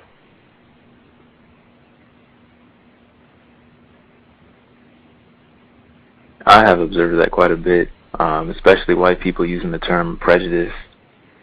And I said this, and I still hold this to be accurate, that I could care less, or I couldn't care less how white people, what they think about me, what they say about me. It's the mistreatment or the doing, the action that I'd like to change. Yeah, it's almost like you have to check them when they start talking about prejudice. I think it irks me not only to hear white folks, but I guess I expect them to hear it. I think it irks me a little bit more to hear us talk about that. Well, they're not prejudiced. First of all, we're not discussing prejudice. Because usually the actual definition of prejudice, from my understanding, meant to prejudge before the fact. Therefore, what does that got to do with racism, white supremacy? And how does that connect to racism, white supremacy? Please give me a definition where those two work together. Because it doesn't. For white folks to be prejudiced, to prejudge us before the fact of knowing who we are, or if they even knew that we were black people, means that they would have to be on an island somewhere and they have never, ever seen a person of color in their life. And they first meet them, and then they're making judgments based on the first meeting. So therefore, they can't be prejudiced because they're not in a country where there's no people of color. You see them on television, newspapers, magazines, movies. So there's no way you can tell me that you're prejudiced. I have to agree with you. It irks the hell out of me. People that word as a explanation when they really mean racism, white supremacy. Period. 414, if you have a question, 414, you are live. Hi, how are you? How's everything? Oh, that's Hakima. Oh, wait a minute. We got to stop for a second. Hakima is doing her very first program. She will be discussing skin whitening creams and the effects on non-white people in the system of racism, white supremacy. Her very first show will be, get the date for everybody so we can all tune in, January 30th at 3 p.m. Pacific, 6 p.m. Eastern, 5 p.m. Central, The Dangers of Skin Whitening Cream, the very first show for Hakima, a victim of white supremacy. Yes. Yep. Congratulations. Here. I'm sorry. Hello? No, I was just saying, that's here. Congratulations. I'll be tuning in for sure. Thank you. Well, too. Thanks. Right. Did you have a comment or a question or whatever? Not right now. I'm looking at Facebook, and my cousin got beat up by the cops. And it's the same thing you were talking about, cops earlier. So I'm gonna send her the copy of the show when it's over with, and tell her about it. Yeah, she get the Norm Stamper one too. That's it happens. I mean, that, we should have really codified that by now. I think that shows our level of victimization. Like we've been, that's not new. I heard somebody say that today, that NWA doing their song about the police, that had never been seen before. That's not true. Richard Pryor did albums in the 70s complaining about being mistreated by racist enforcement officials. Invisible Man, Ralph Ellison, complaining, and he has a scene where a black male gets killed by an enforcement official. This is not new. People have been complaining, and black people have been complaining about this as long as there have been police in this area of the world. We should have really got our strategy. This is what you do. This is what you don't do. This is what you say when you have contact with enforcement officials. I mean, we'll just watch Oscar Grant every day until we do so. She's a girl. She's female. Oh, she. Okay, my apologies. Yeah. So yeah. Well, other than that, hello. I think I missed it. Who was the person that recently got beat up? My cousin. She's 15 years old, and she's female. So I just went on Facebook, and I saw the message. So, and earlier I remember Gus talking about the cops and what to do. So when this broadcast is over with, I'm going to post it on my Facebook, so have my cousin look at it. So that's what it's come to now, that they're beating up young black females now? Is that I mean, that I'm not saying that hasn't ever happened before, but is that becoming a pretty frequent occurrence now? I mean, is that what it's come to? I don't know.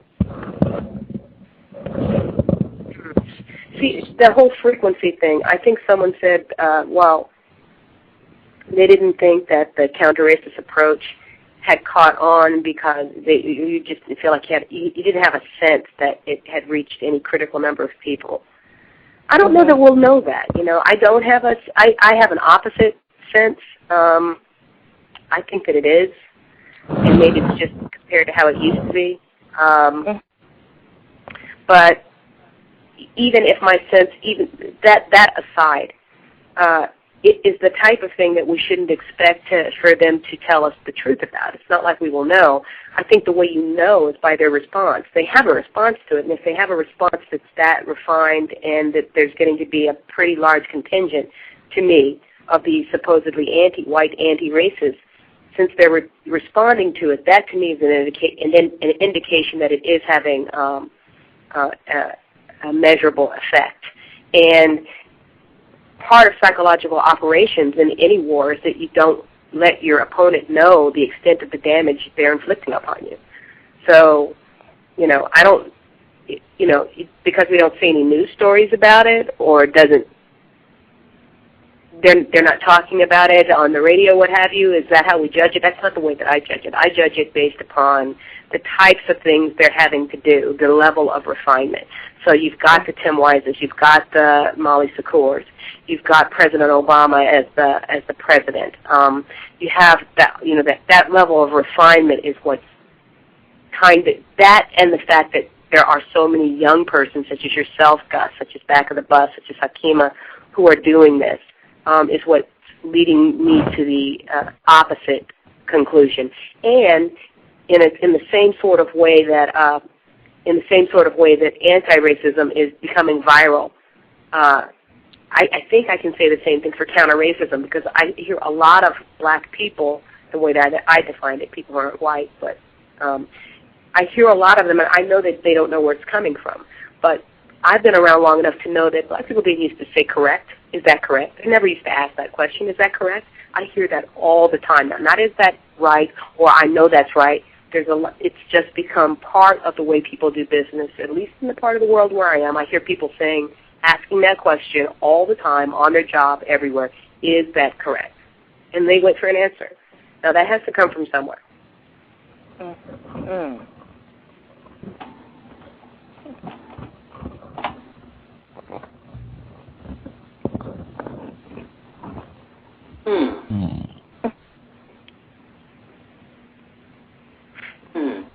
Interesting. Interesting. I was trying to think of something else that is a pretty common phrase in counter-racism. Well, you do hear the term non-white a lot. You'll hear that in pretty standard venues. You'll hear that like just in basic network television and radio. You hear the word non-white is a fairly common term now.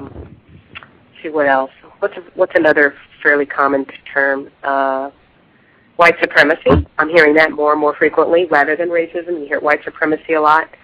I'm hearing people say, I heard Michael Eric Dyson say not so long ago talk about how people are punished. He was on, I think, something like Good Morning America, how he said, well, we know that black people are punished for telling the truth about racism, for telling the truth about white supremacy. Yeah. Wow. Yeah. And he's pretty celebrated, so I think we are making headway. I don't expect them to tell us, so I thought that the metaphor that Mr. Fuller uses about chopping away at the tree and you never know when it's going to give way, that was really, that was helpful for me. I don't expect them to tell us the truth about the damage we're inflicting, so we just keep on doing it because we don't really have any options anyway. That's any true. other options, I should say. I had to do a debate about Malcolm X, and I just said white supremacy. I didn't use segregation, integration. I just said straight up white supremacy. And what was the response? Nothing. Same thing. And I also said in my debate, I also talked about the role of white people, and they didn't question me about it. They just questioned me about self-defense. They didn't go, the con side did not question me about that. I noticed that. They didn't question you about the no contact, no conflict. They didn't question you about that?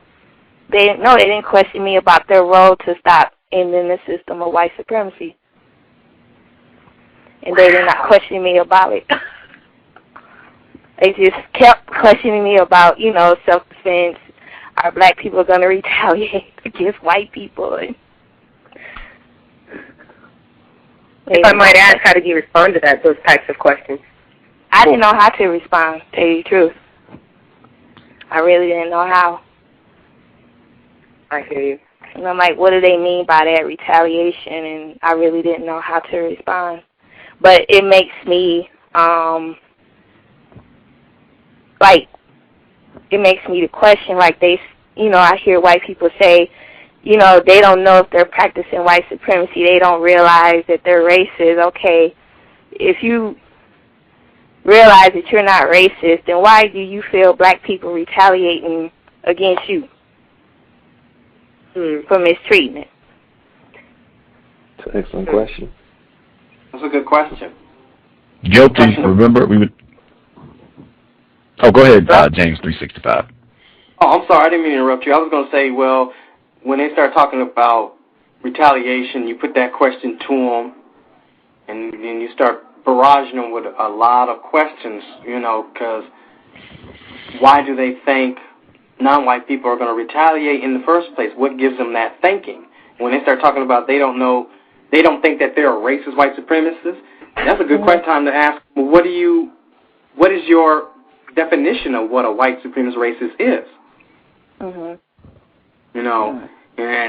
when they'll try to give you a definition, and then as they're given a definition that's unclear, that's when you keep checking them on it until they can get some clarity. And then this is me.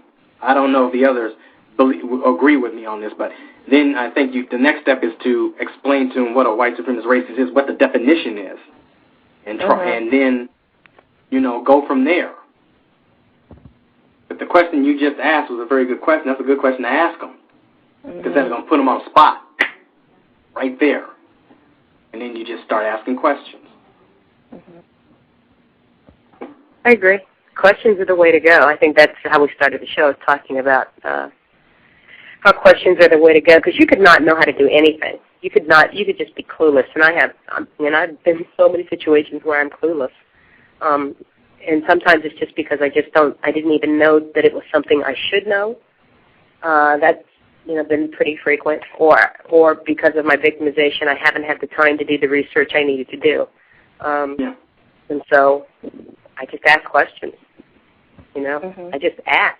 And it's actually really powerful, because you could start out knowing nothing, so, there's not supposed to be anything wrong with asking. The thing is, they try to make you feel bad about asking. That's thing that they've done. They've made us scared of asking questions. But I agree with Gus that it's hard to find a better technique or strategy than the strategy of asking questions, because you could end up not knowing anything and then be the one with the absolute advantage after about 5 or 6 questions. Right. And plus you get a chance to know the truth about someone, because my supervisor got mad at me, I guess, because I didn't finish copying something at 5. And I told her, well, you didn't tell me. No one told me to get this done by 5. And I asked her, okay, how do I make, since you're upset because we didn't get it done at 5 o'clock, okay, how do you make 3 chapters in 40 minutes? She did not know.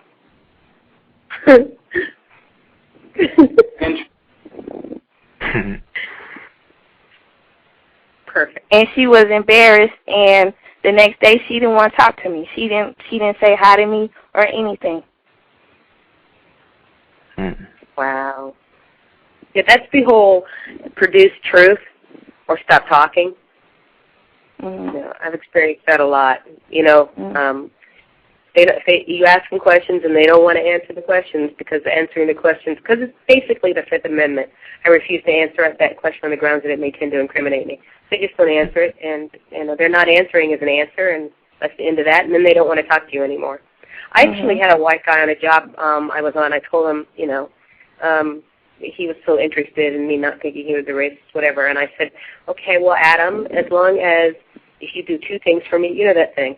If you do 2 things for me, you don't ever lie to me, ever, about anything, and you make sure that if there's any constructive information going on around here, you make sure that you come tell me or any other black person as fast as you can. As long as you do that, you know, you and I will be very cool. And he used to talk to me every day about his kids, about everything. From that day on, he never wanted to talk to me. Yeah.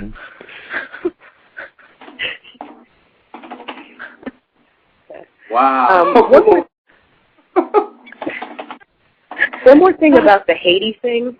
The Haiti thing is like, I'm still letting that marinate because, yeah, all that stuff about the subconscious notwithstanding, the fact that they know to keep punishing Haiti when the event of Haiti happened, I don't know how many generations ago that was, but that's a really super conscious thing. That's beyond being conscious of what you're doing in your like day-to-day life. It's like, what level of coordination and single-mindedness and focus do you have to have about knowing that this has to be a global thing and that we have to constantly make them an example, generation after generation?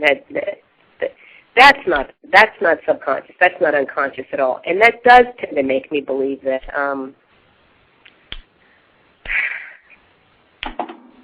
well, I think we have to rethink. I'm not going to say it makes me believe, but I think we have to rethink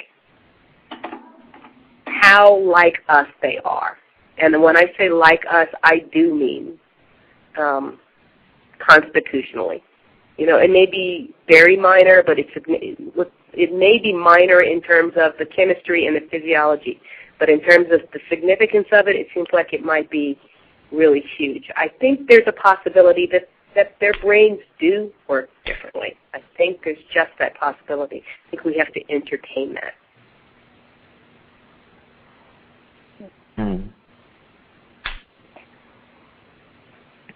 You know, CREE, I was having an interaction with a suspected racist earlier this week, and we'd finished reading a write-up by Robert Jensen, and I believe it's titled "The Fear of White People." One fear he spells out in his article is that he fears that non-white people will treat white people the same way white people have treated non-whites. And this white person said he believed that was irrational. And I asked him why. He stated he saw no evidence to support that non-whites were even capable of mistreating white people to the degree that white people mistreated non-whites. Wow. Like, was he saying he saw no evidence that we were psychologically capable of doing that? You know, I didn't press further. I just actually wrote it down. I got a list actually I could share with you from just asking white people questions in a classroom, specifically about the system of racism, white supremacy. But he did say that non-whites were not capable, from what he'd observed, of mistreating white people to the same degree.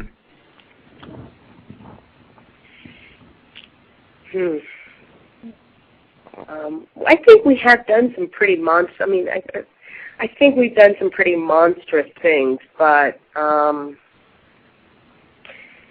most of the time when I look behind, for instance, what happened with the Hutus and the Tutsis, my information could be incorrect, but yeah, there was some instigation going on by the white folks, by the white supremacists most likely. But my information could be incorrect, but it was my understanding that they had been encouraged to sniff gunpowder mixed with cocaine before they started doing all that hatcheting. So my point is that the rare occasions where you see all this really monstrous, vicious behavior, it's real rare in comparison to the way white people have conducted themselves. And obviously, I don't mean all of them. I just mean in the aggregate. Yeah, I think that the white guy in your class is. I think I have to associate myself with his remarks. I just think we're different. I just. And I'll tell you something. That's not something that I'm like. It took me a long time to even entertain that thought. Because I used to hear people say that, and of course, when I used to hear the people from the Nation of Islam say that, I thought, well, you have a lot of other good things to say, but I used to laugh at that. That seemed absurd to me for a long time. It's only in the last year or two that I've begun to maybe start to think that maybe that's something we should start entertaining. And that seems to be the evidence. Because the stuff they do is just, it's so far from anything that I could conceive of doing. And the other part of it is I can't understand why they're so interested in preserving their pale skin.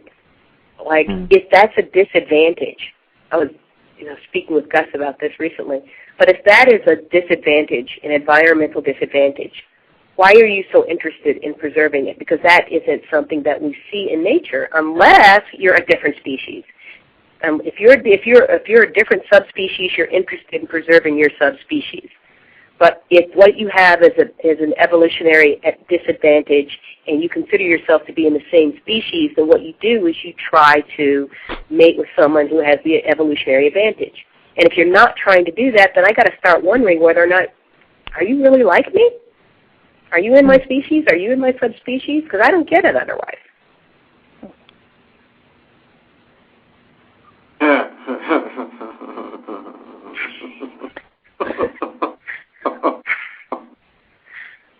Oh, that's funny.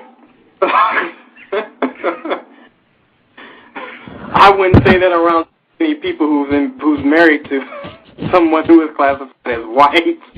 They may be very upset if you were to say that. Yep.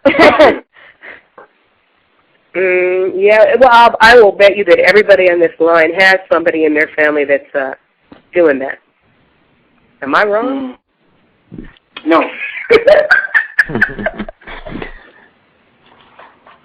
Yeah. No, I know. No.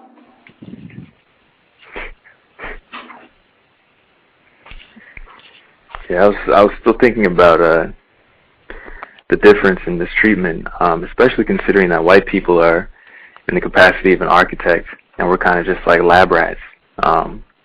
They know what's 3 doors down, and we're going up to the next door and pushing it open and seeing what's there. So, yeah, they do mistreat us greatly, and sex. The next class meeting we'll be speaking specifically on sex and the system of white supremacy. So I'll share my what I observe. I'll type it up in an email and pass it on. Yeah. Oh, that'll be really cool. Yeah, because that's a subject that is that whole thing. I guess, I'm sorry, I didn't mean to interrupt anybody. I was thinking out loud.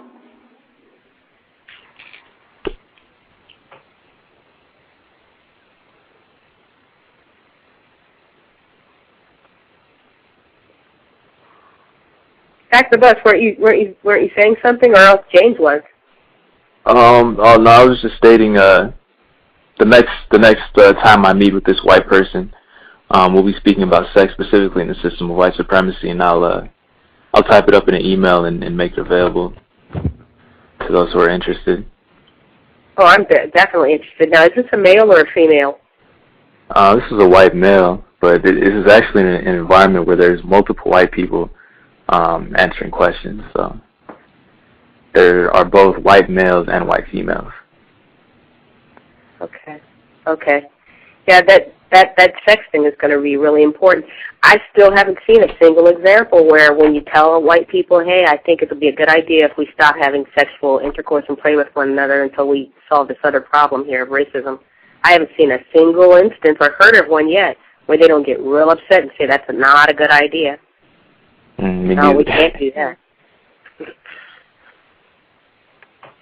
I believe Nancy Faradon, when she was on the program, she said she respected it, but then again, she was married to a black male herself, so.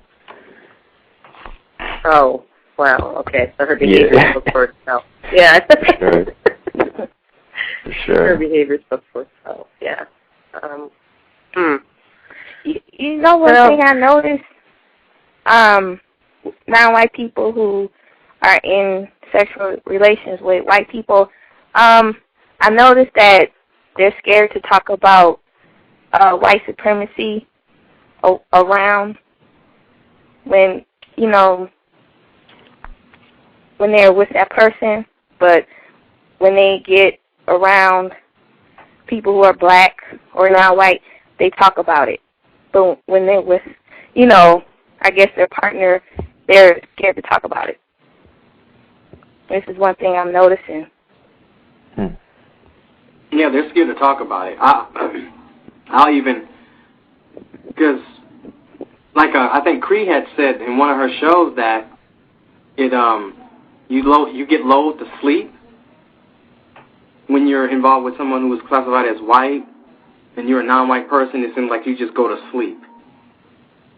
You can be very conscious, and then it puts you to sleep. And then that wasn't me, but that's true. Yeah. And then, in my experience, I have dated a couple white women a while back, and when you start to try to discuss racism, white supremacy, they don't want to talk about it. Oh yeah, they go mute. Yeah, that too. Yeah. It makes me they feel go mute. They go absolutely mute. Yeah. It makes me feel bad things we've done. So, but a question in my mind is, why do I need to be involved with a person like you if you can't even discuss something that is a reality? Right. No, and that was years ago. Wait a minute. I want to throw a question out. I apologize for interrupting. I want to throw a question out based on what you just said. 803, you're on the line too. I see you with the hand up. 803, you are on the line. Anybody else, if you want to call in, the number is 347-215-6071. I have, in spite of myself, I opened the chat room up. Anybody else, if you got about 2 minutes, you can call in to get on the line. If you can't get in, come in the chat room. You can send me a private message, and I'll see if I can get you on as well. But if you want to call in, you have about 2 minutes to jingle. 347-215-6071. 803, you're on the line. My question was based on what James 365, what you just said. You said if I'm in a relationship, you were talking about a white person, and you can't talk about reality, the reality of racism, white supremacy, why should I be with you? Would that be applicable to non-white people as well? Applicable. Okay, I don't understand that word, applicable. Could you please... Applicable. Would that apply? Would that same logic apply to non-white people? Should it? If you cannot... I'm just asking, does it? Would that logic apply to non-white people as well? That if you can't speak honestly about racism, white supremacy, then I don't need to be in a relationship with you. I'm going to put 513, you're on the line as well. 513, you're on the line. No speakerphone. Keep the noise down, please, because there's a lot of people on the line. Thank you.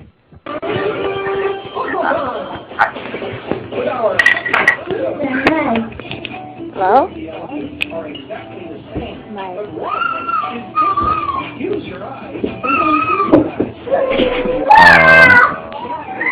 513, there is quiet. Yep, that's you because it went quiet now. 513, you have a lot of background noise. If you are listening on your computer, you could turn the volume down. That would be helpful. Give me a sec. I'll put you back on the line just if you could turn the volume down so we don't have background noise. But anyone, you can respond to that question if you would like. Oh, well, I'll respond to the question. Yeah. If you're I think that question should come up in the beginning, actually. When you start talking about that subject, that should be the thing that clicks in your mind that, wait a minute, why do I need to be involved with you if you don't want to discuss something as simple as that? I mean, that is a reality that non-white people have to live with every single day of our life. That should be a question in your mind that you should talk if you want to get involved with someone who is white, I believe.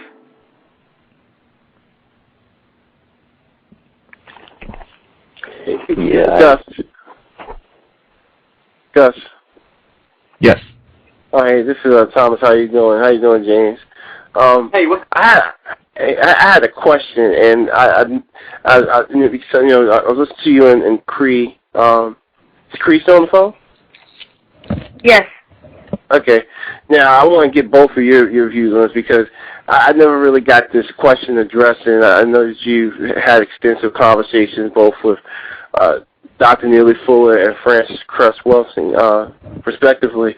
And there's one thing, there seems to be a bit of daylight between them on like one or two issues, just really one or two issues. And I just want to kind of get your thoughts on it. Because, when some people, especially those who classify themselves as white or the white collective, or even some people who are non-white, listen to Francis Cress Welsing, they say that she comes off as being a black supremacist when really all she does is recite facts, scientific facts as it relates to, for instance, the fact that, we're genetic dominant, and people who classify themselves as white, they're genetic, recessive, all that stuff. And so, it's talking about, the fact of white extinction. And Neely Fuller has said, we shouldn't be talking about white. I actually, like I said, I got a chance to speak to Dr. Fuller on another program on Truth Without, and he kind of mentioned that somewhat as far as like, because we don't know what white people's purpose on the planet is. That's number one. That's one. So here's the fact that there's a little bit of daylight between them on that. And then Neely Fuller spoke to another person who listens to your broadcast pretty regularly, and he basically kind of says her in a roundabout way, kind of that, non-white men who classify themselves basically were black or African American, kind of write them off because they've been so damaged by the system of white supremacy that if you get one, it's a bonus. Whereas Francis Cress Welsing says, okay, maybe a black male gets married at age 35, black woman age 30 to have a productive family. So what are your thoughts on the fact that those, because those are two kind of key things. I don't know how you feel about that, but what are your thoughts on that?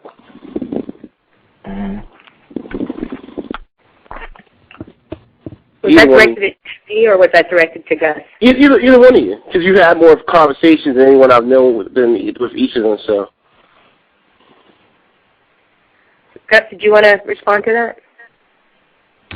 I can. Let's see. I'm adding someone to the line. Don't worry about it. Oh, okay. We have a technical difficulty having a blog talk. We did something good. It's like, maybe I shouldn't ask that question. Yeah, that's me. So okay. The racists seem to be leaving us alone today, it seems. I guess I would respond by saying, I've read both of their works, and I've talked to both of them quite a few times, I guess, at this point. I think they have significant differences on quite a few viewpoints. And that I've talked to them, I think they have quite a few significant differences in their views on racism and white supremacy, but they have obviously a lot more in common in how they view the system. So I think they might have one of those differences might be around relationships and what they feel about hooking up with, a black person in the system of racism, white supremacy. I think I've heard Mr. Fuller say that he would tell black females, hey, prospects are bad, lower your expectations, expect to be alone a lot, just giving them the grim reality of racism, white supremacy, which I think is great. I think that's what should be done so that you don't get that fantasy in your head that, I'm 30, I'm not married, what's going on? Oh my God, it's racist. Okay, yeah, I wasn't expecting anything anyway. Doing the best I can, moving forward. Replace white supremacy with justice. I think that we would be much healthier with that mind frame. I think Dr. Welsing, I don't think she's that far. I mean, her suggestion, I think CREE covered it yesterday about, not having children until you're 30, if you're a female, 35 if you're a male, and really focusing on not playing with sex. I think she said that frequently, and being much more disciplined in the area of sex. So I don't see a big gap there. I think they're both pretty honest about the attack that black relationships are under the system of white supremacy. I think they I don't see as much daylight in their views on relationships, unless I'm misinterpreting their view. Did I accurately capture what you had to say? Yeah, it's almost I will say this, because Dr. Fuller, like I said, I've heard him on many occasions. I spoke to him. He's a no nonsense person. I mean, he's just no nonsense, and I can appreciate that. And it's like you're right. There is a grim reality for a lot, and I've asked this question. I think when I first came onto your show, I asked this very question for the non-white women, the black women specifically. What are they to do? And it gives that there's like no hope. Like it's like there's a dystopian view of the future for them. And it's unfortunate. I mean, she comes on. I don't know. Maybe Cress Welsing, her. To me, what I got her is like was saying that if you were to try to abuse someone, if you follow these guidelines, maybe you can be productive and constructive in a relationship under racism, white supremacy.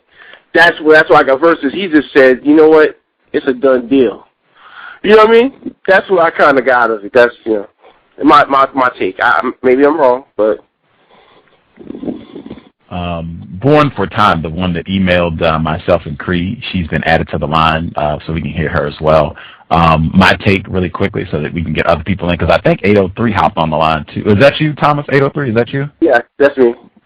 Okay. I think there was a 111 that called in as well, and I got that person too that called from 111 right at the end. I got that person too, so you should be on.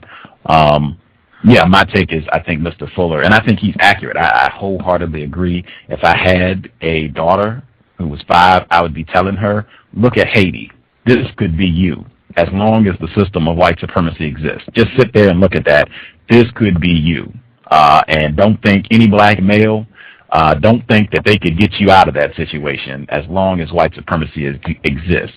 Get that in your head as early as possible, because I think if you don't acknowledge the truth of that, it has a much more damaging effect on the non-white person's ability to think logically, because you hold on to that fantasy of I'm going to be with this person and we're going to have a great relationship and a house and kids and blah, blah, blah, and you just don't factor in that white supremacy is going to be hammering you every day to make sure that you don't get all that, or that if you do get it, you'll be suffering the whole time and not happy. And I think you need to be truthful about that from as early an age as possible. I could be incorrect, and I think Dr. Welsing is kind of close in that ballpark too, which is why she recommends waiting so late to have children, I think. But I could be wrong. But there now are other extra folks online who could share their view on this, I'm sure. Well, CREE is, I would like to hear from CREE, being that, I think CREE is non-white. How do you feel about that? I don't think she's a non-white person. You know what? Somebody's going to take you seriously on that, so you need to state what your true belief is, right? That caller was serious. She was very serious, so that's already Well, happened. I know she was, but you just said it yourself, I think, tongue-in-cheek. So, I mean, unless you really believe that, I think you need to clarify. I haven't met her, so I don't know. That's all I can say. I've never met her. I don't know. She could be white. All right. McCree. Okay, I'm going to leave that alone. That's fine. You answered the question. Well, hello, CREE? Yes, CREE. Yes. Hello, CREE. This is Born Before Time. Hey, and, so glad you could join us. Hey, how are you? How are you and Gus? Listen, I'm so glad I was able to get on. Gus facilitated this. This is great. I just wanted you to know that I understand what you're saying about being accused of being a non-white person. I was accused of being a non-white person yesterday. I mean, I was being a white person. I was accused of being a white person yesterday. I am a non-white. I am a non-white female, and I believe you.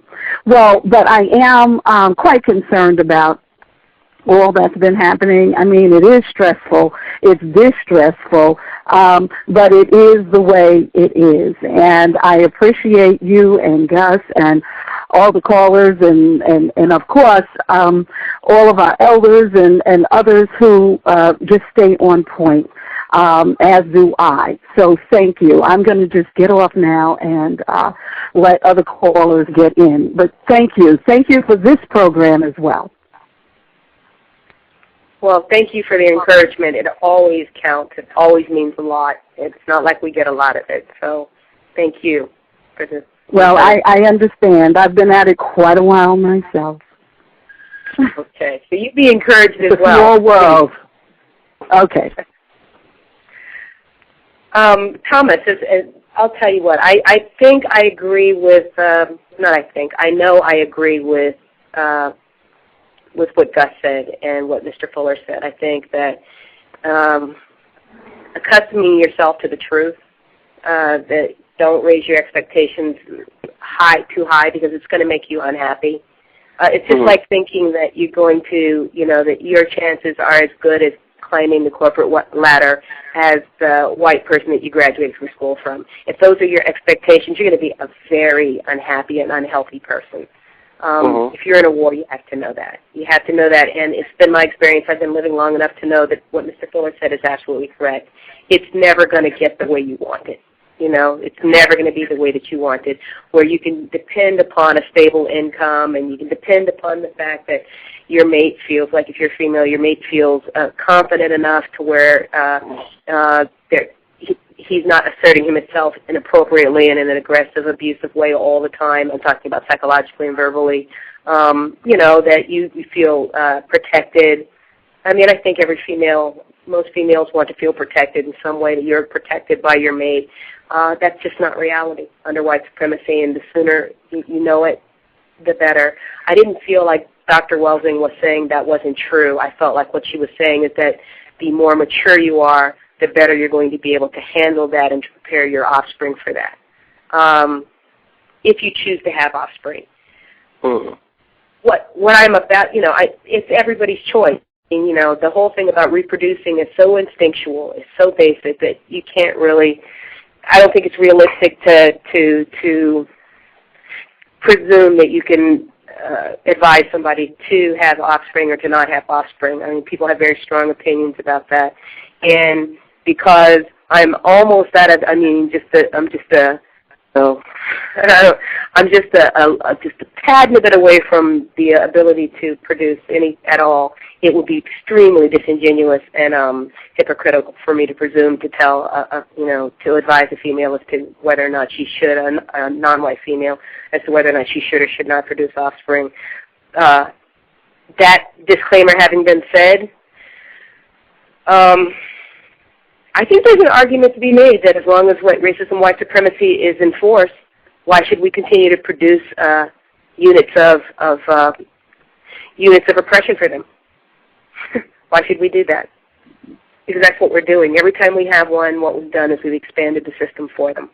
So since they want to do that, that's another form of jiu-jitsu. Okay, we'll just stop until you stop this whole system. Then you won't have anybody to oppress. Now, how do you like them apples?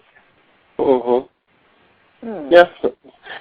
It's very. I mean, that's a very interesting prospect. I've kind of thought. I mean, I'm 34 at this point, and I've thought about that. You know, I really don't want to bring a child into this environment.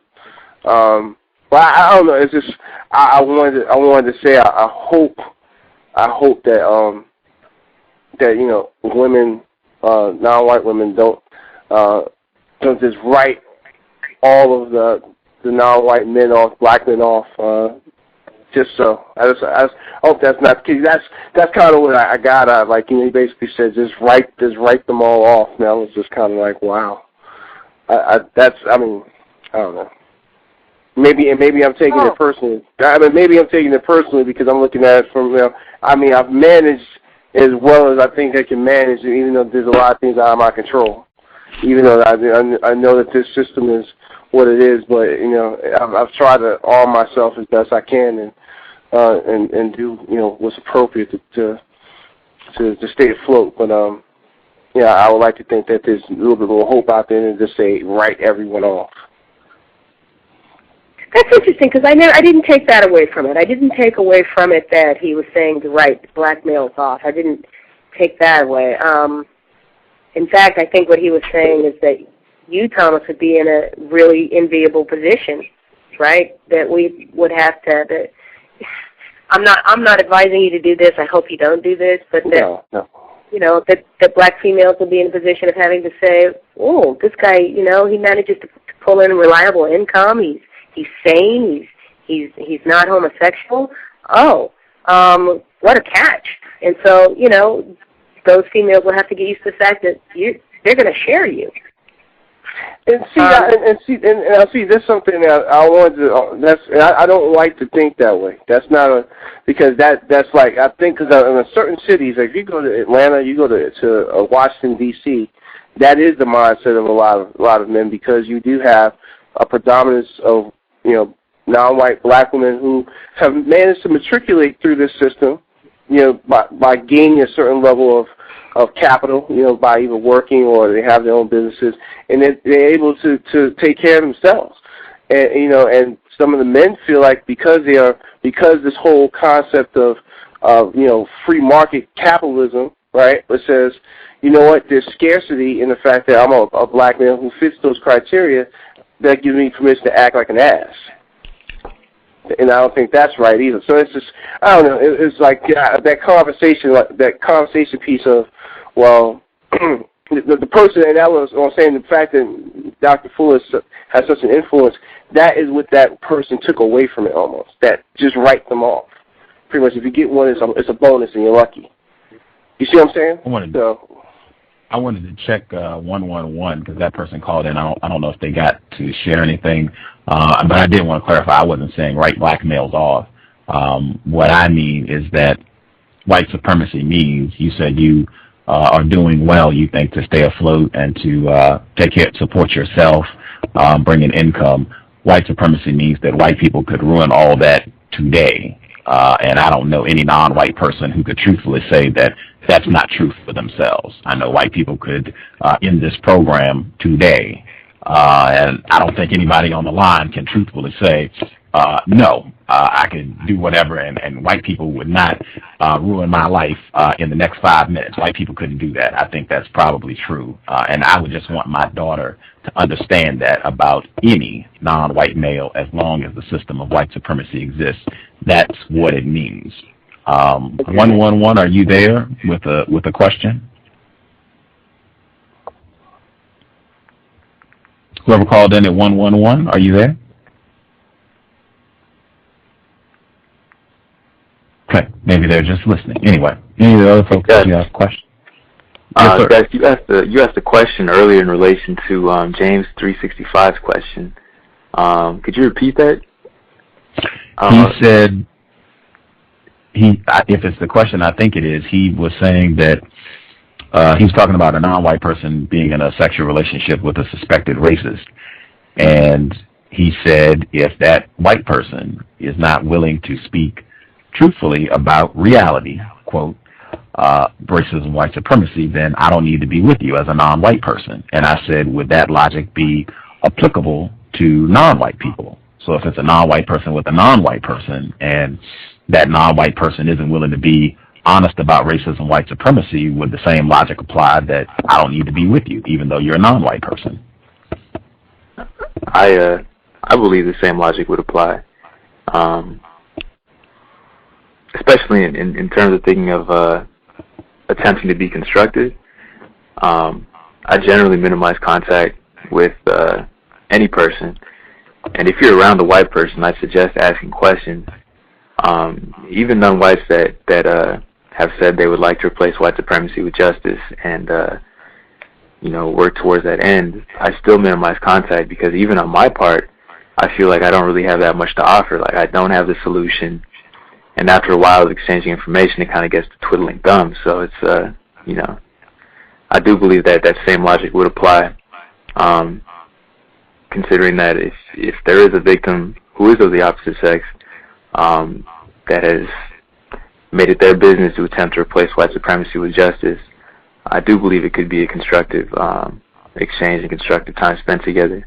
Dr. Welsing also mentions in her book that the foundation of black male and female relationships should be the attempt to replace white supremacy with justice, which I think might go with the caller from 803. I'm sorry, I don't know your name, sir. Oh, this is Thomas. Thomas, yes, sir. Yeah. Just wanted to drop that tidbit. Also, if anyone else had a response to your question, I thought that was a very good question, Gus. No problem. I'm curious to get other people's response too. I just wanted to throw out quickly.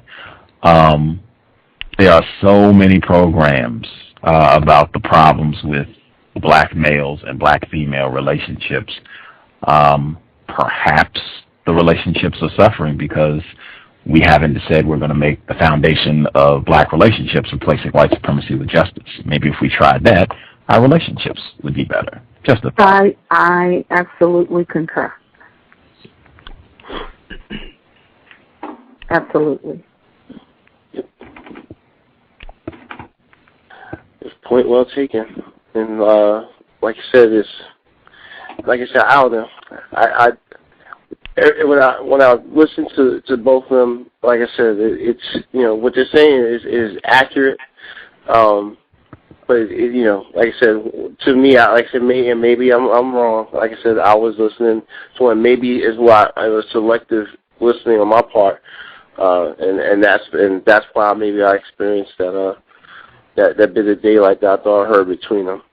But it's accurate. I mean, because I've already experienced it where I was doing pretty well and I was at a certain position within the company, and then when they made the choice to replace me, not only did they replace me with someone else who was white, but then they also put me down 2 levels from where I was instead of just 1 level like everyone else did. So I've already experienced it, and I know that can always happen at any point in time in the system. But as far as on the relationship aspect, like I said, just a glimmer. I just hope is a glimmer of hope.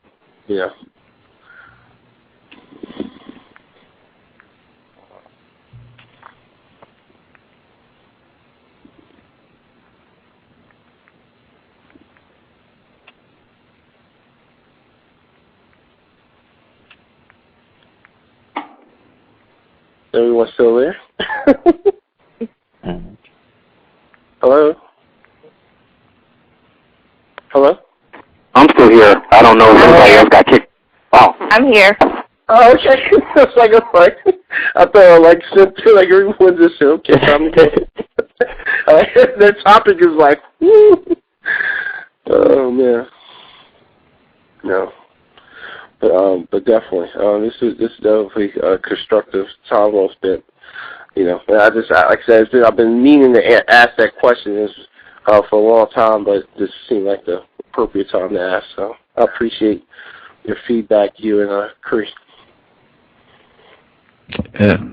No problem. Glad you could call in and offer a view on that. That's seems to come up consistently. I'm hoping one of the guests for next month, Mia Tawn, she's a Asian female.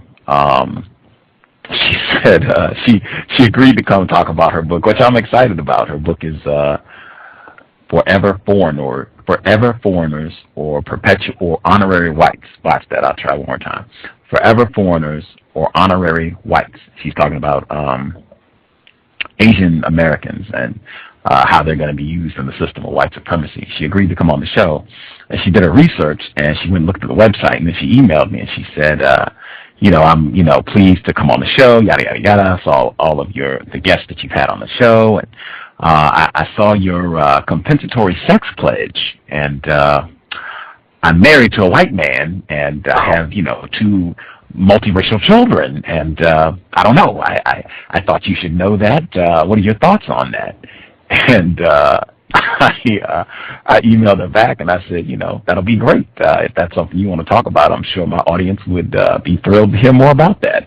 And, you're doing this work on racism, being married to a white person. But if you don't want to talk about it, that's fine, too. So, hopefully she'll be agreeable to talking about it. That'll be a nice cherry on top for that program, February 5th. Be real cool. Wow. Is Tim Wise still coming? He should be. I'm waiting for the confirmation, but he should be. I'm very much looking forward to it. It's the opportunity to practice my counter-racist jiu-jitsu, see if I have improved from his trip in June. Yeah, that'll be an interesting show. Very interesting. Like he was last time. I didn't hear that. Oh, I said he sounded like he was very upset the last time. Oh, that's great. Hopefully he'll be furious this time. Are you gonna let Justice pepper him with questions? I would be down for that. I was actually I had been saying that for a while, hoping that I could get him on a show with Justice, because I think that would really highlight the fact that he uses words in a deceptive manner. Like I think Justice would really struggle to understand what he's saying. Like to have him explain how he is a racist and he's against racism. Like they explain that so that a 10-year-old can understand, how that works exactly. I would be impressed if he could do that. But yeah, I hope so. If not, I'll do my best to go alone. But yeah, I would enjoy that. I would enjoy kicking my feet up and hearing her get a go at Mr. Tim Wise. Yes, Justice is precious. She's well, she's something else. She asks her question. She is not playing. that will be all.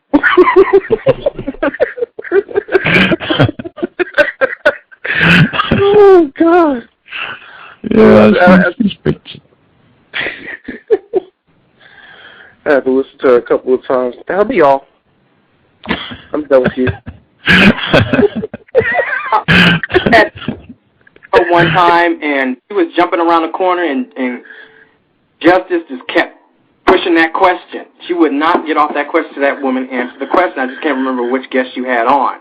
And that woman was doing everything she could to try to jump around it. And she was not letting up until that question was...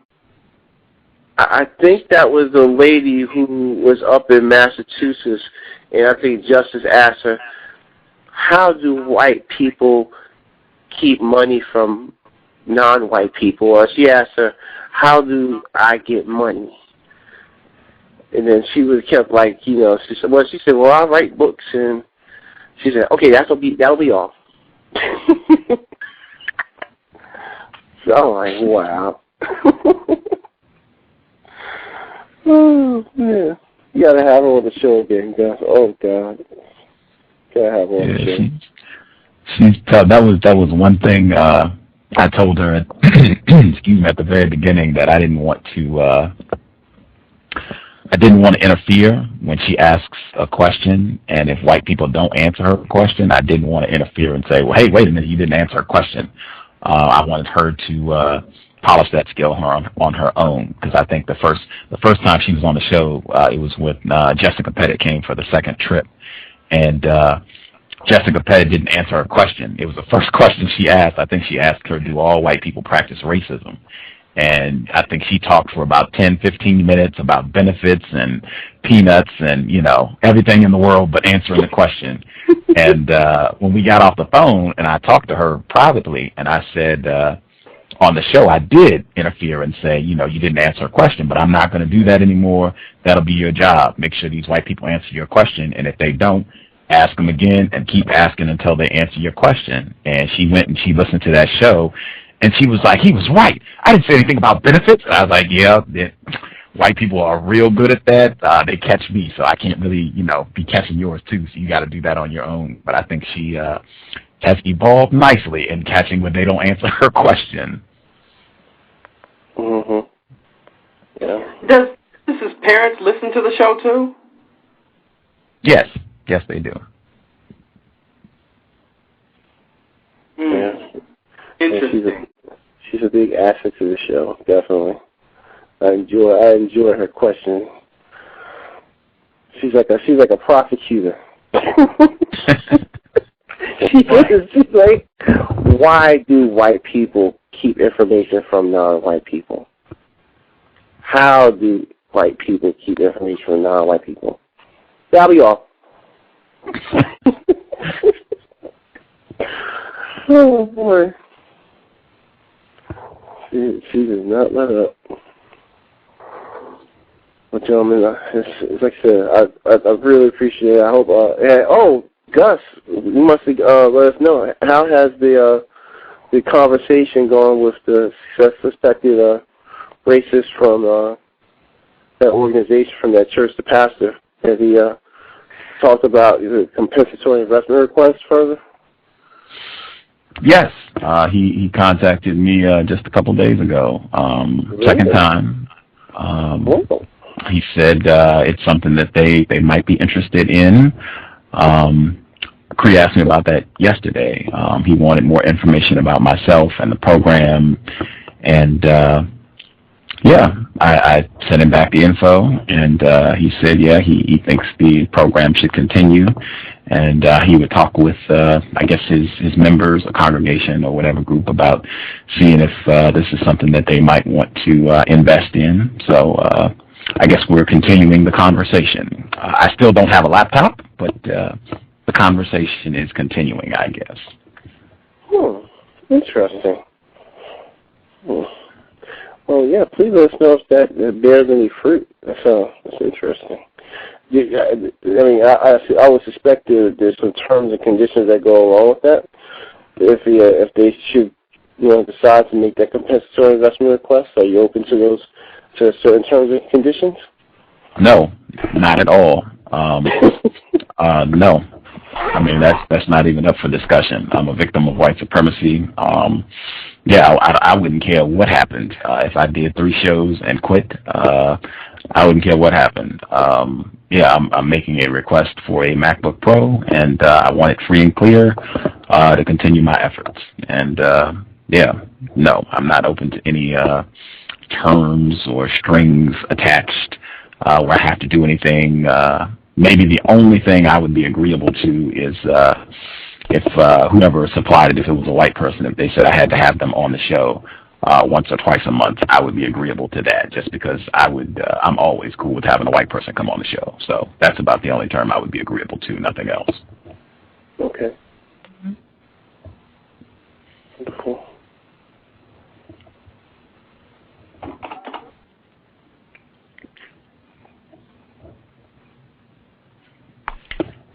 Yeah.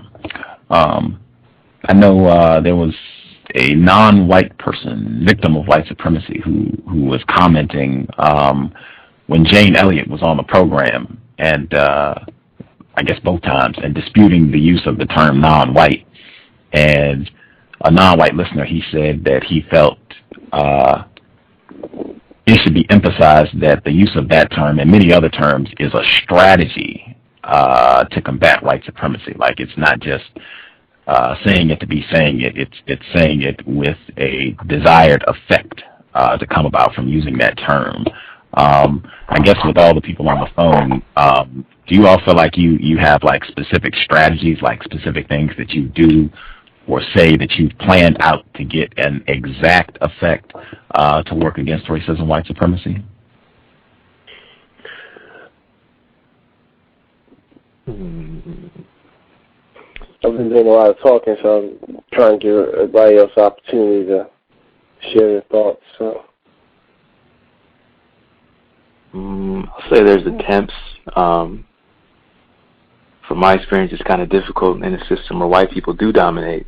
But there are attempts, for example, when you're present with white people, you and CREE were discussing this earlier, just asking questions. Because invariably, white people, I mean, you will, or you potentially may reveal truth, and you could use that later. When a white person signs off on something, you can say, you can ask a question and use what they revealed. If the white person says, hey, that's not true, you can just say, well, I mean, you revealed that earlier. But it hasn't always worked. But, yeah, I'll say it has proven to be constructive at times. Always asking questions.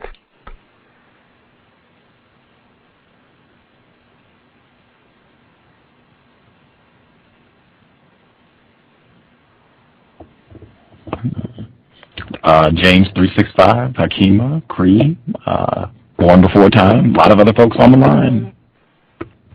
I would say just pay attention to the words that white people speak. That's what I try to do. Right. And I agree with that, to James 365. I agree with that because usually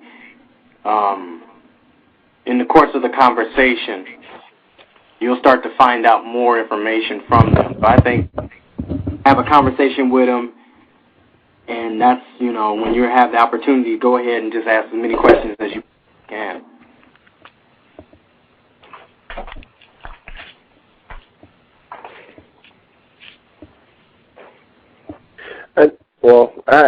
For me myself, being having to work in a corporate environment, number one, there's certain assumptions that they make, and you know, as far as their perception, you know, I don't smoke, I don't drink. They, you know, when they always seem to want to take me out and get me to drink. I don't engage in activity with them outside of work that is for my own constructive benefit, quite frankly. You know, when they, I mean, it goes without fail that no matter where I work, the question always comes up, Thomas, why don't you drink? And then the question I ask them is like, well, why do you drink? You know, I mean, why is there the need to feel like you want to see me be in a situation where I'm vulnerable?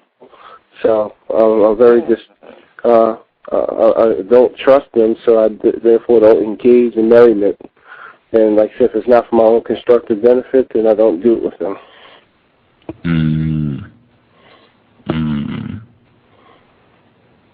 CREE, are you still with us? Oh, might have lost CREE. I'll see if I can get her back. Yeah, what I know a non-white female who works with all white people pretty much, and she said that when she became more codified at work, white people got uncomfortable being around her. One white person told her explicitly, I don't want to talk to you about racism anymore. I don't want it brought up. You know, I'm not comfortable. They then turned around. They were going out to drink and requested that she come and participate in an evening of debauchery. That was their exact word. And she said that I don't see how that's going to be constructive for me to hang out and engage in debauchery with you all, and declined. And she said they were all upset and disappointed because she didn't want to go out and hang. So yeah, I've seen a consistent pattern with that, where white people are not pleased when non-white people start behaving like they have some sense, particularly at the job.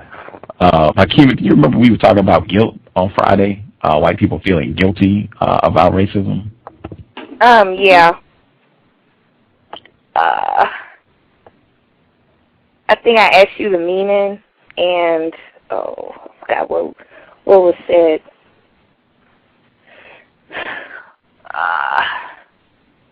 I forgot what was said. Like, why would they feel bad? Right. Yes. I mean, why would someone feel? Yeah, why would they feel bad if they didn't do anything? They're not practicing white supremacy. Yeah, I think that's another good question to toss in when talking to a white person when they get on the prejudice or what have you. That's another one I hear a lot is guilty. I don't tend to feel guilty unless I've done something incorrect. That's another question I would throw in if you're talking to white people and they bring up the guilt thing is, do you if you feel guilty, have you done something to feel guilty about? And just because that ties it back to doing, which is important with white people. You always want to try and bring things back to what they do to practice racism, white supremacy, what they do that's incorrect in relation to non-white people. So.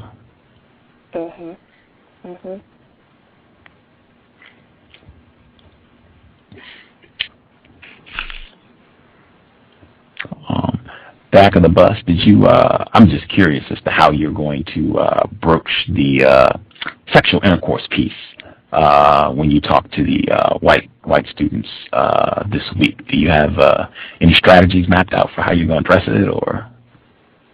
When I, excuse me, first and foremost, we're going to go over the list that we established last week, and we're going to speak about there's a huge problem here, and how would you go about solving that, or ask the white people that. And then I'd like them to just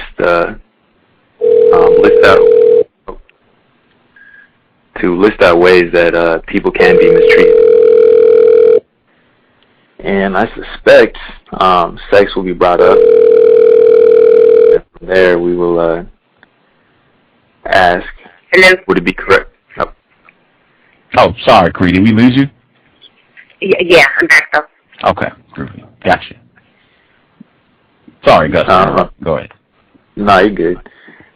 Basically, just ask the white people and stick to logic. But before I speak directly to, would it be incorrect for a white person to engage in sex with a non-white person, I'm going to ask the white people just to list out different ways that a person can be mistreated.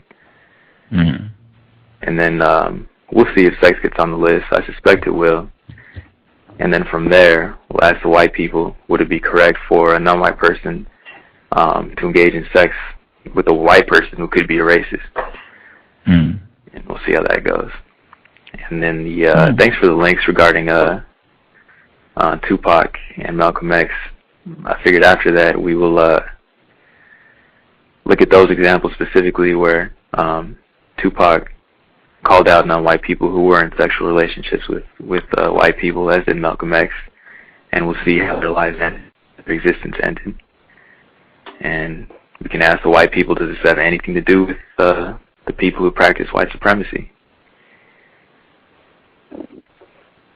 Very interesting. Very interesting.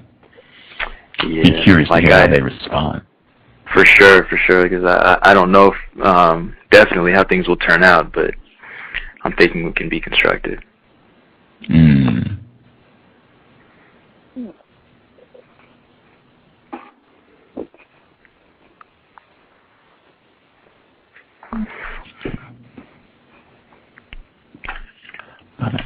I think I accidentally disconnected CREE. Sorry about that. Yeah, I'm, victim. I think, and it's not a MacBook Pro. If I had a MacBook Pro, it wouldn't have happened. If I can. Mac Pro.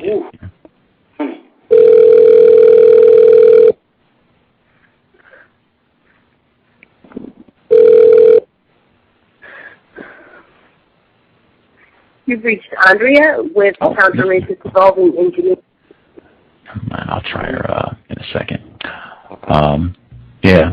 At any rate, I guess did they want to get out anything about Haiti before our program wraps up Blog Talk people are going to cut us off in a little bit, but we have a little bit of time left. Anybody have anything they want to get out about Haiti or any comments? Had anyone... Huh? Telling the whole truth. I feel like it's Hurricane Katrina happening all over again. That's how I feel about it. Yeah. I agree with you. Has anyone observed a long time to, give them food, and now they're complaining about looters, and it's just Katrina happening again. And I was kind of surprised that an earthquake took place down there. I didn't even know they had a fault line there. What I find interesting is how is it that the Dominican Republic is intact? It's very interesting to me.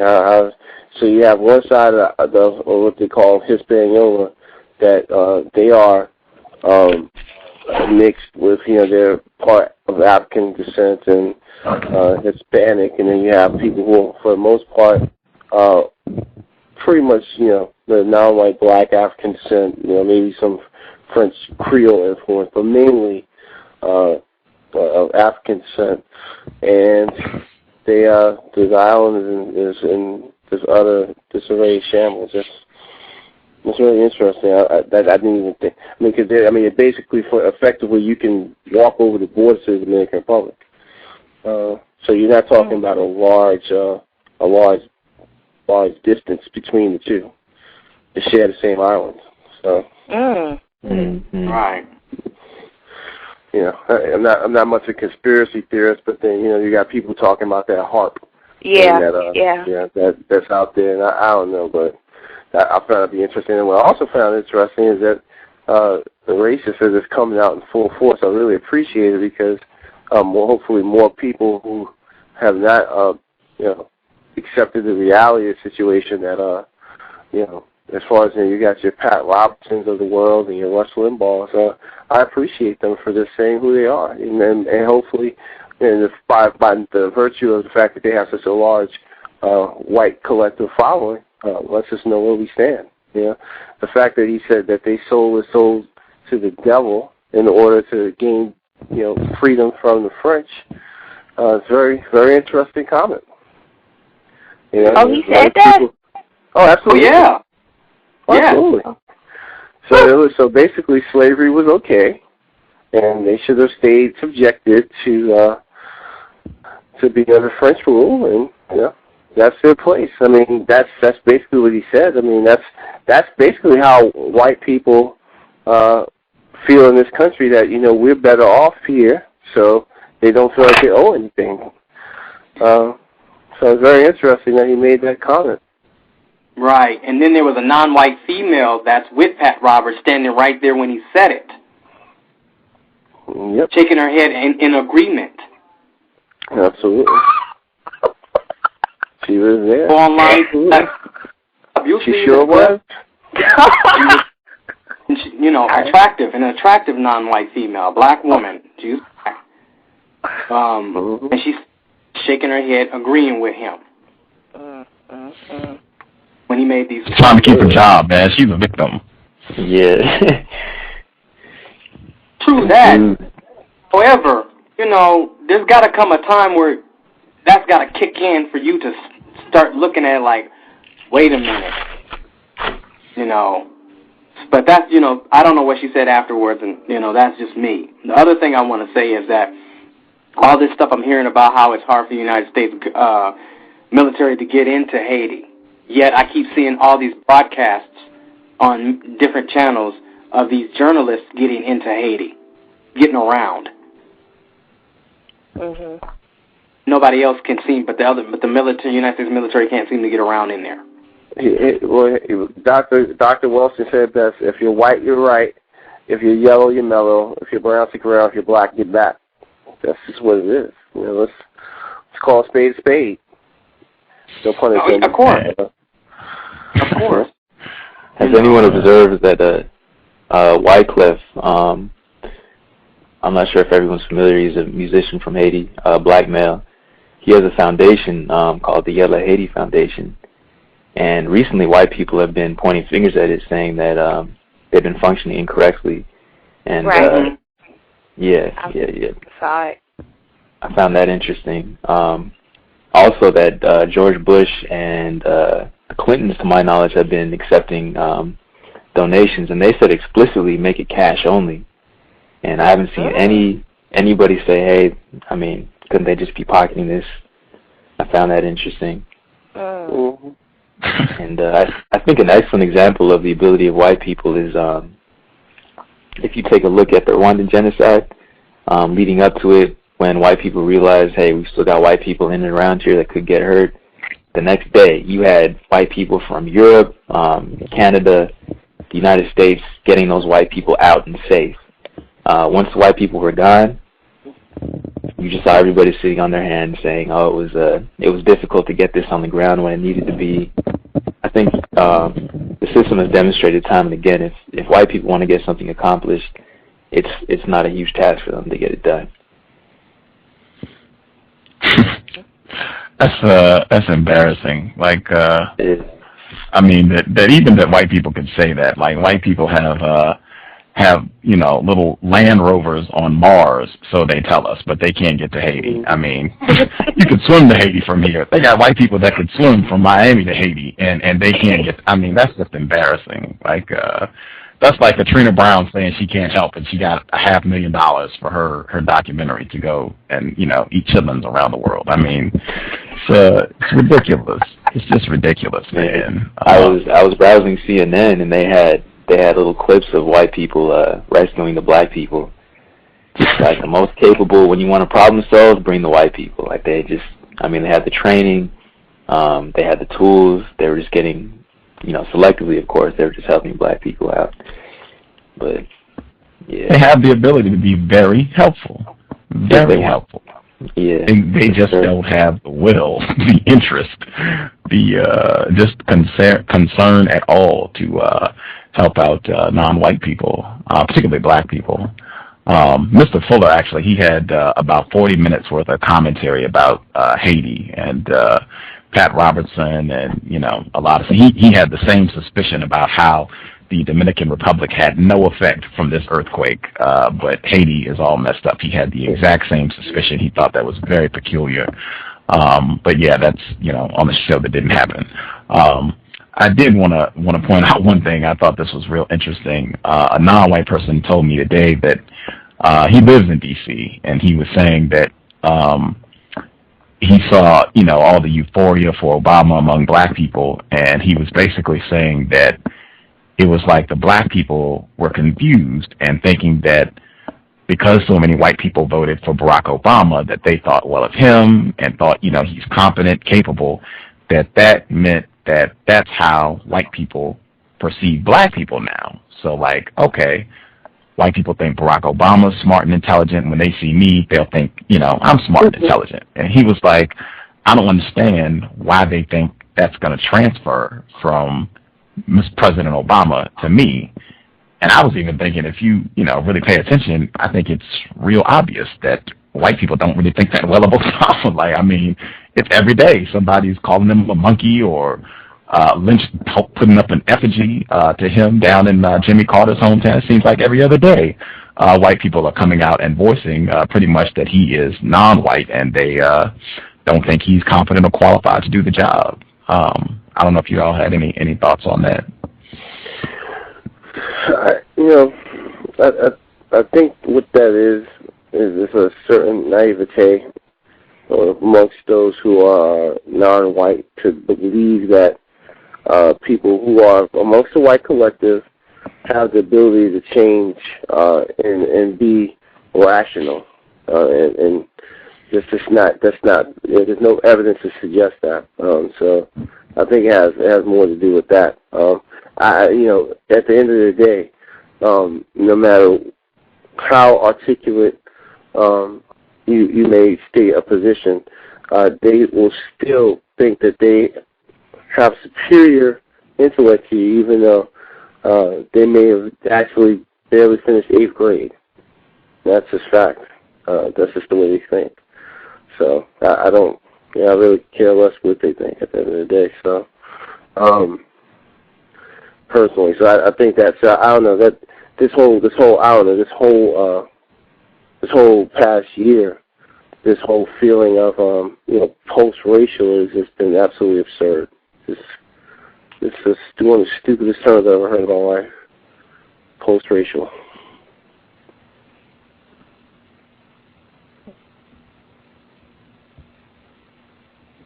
Racial. That term, post-racial.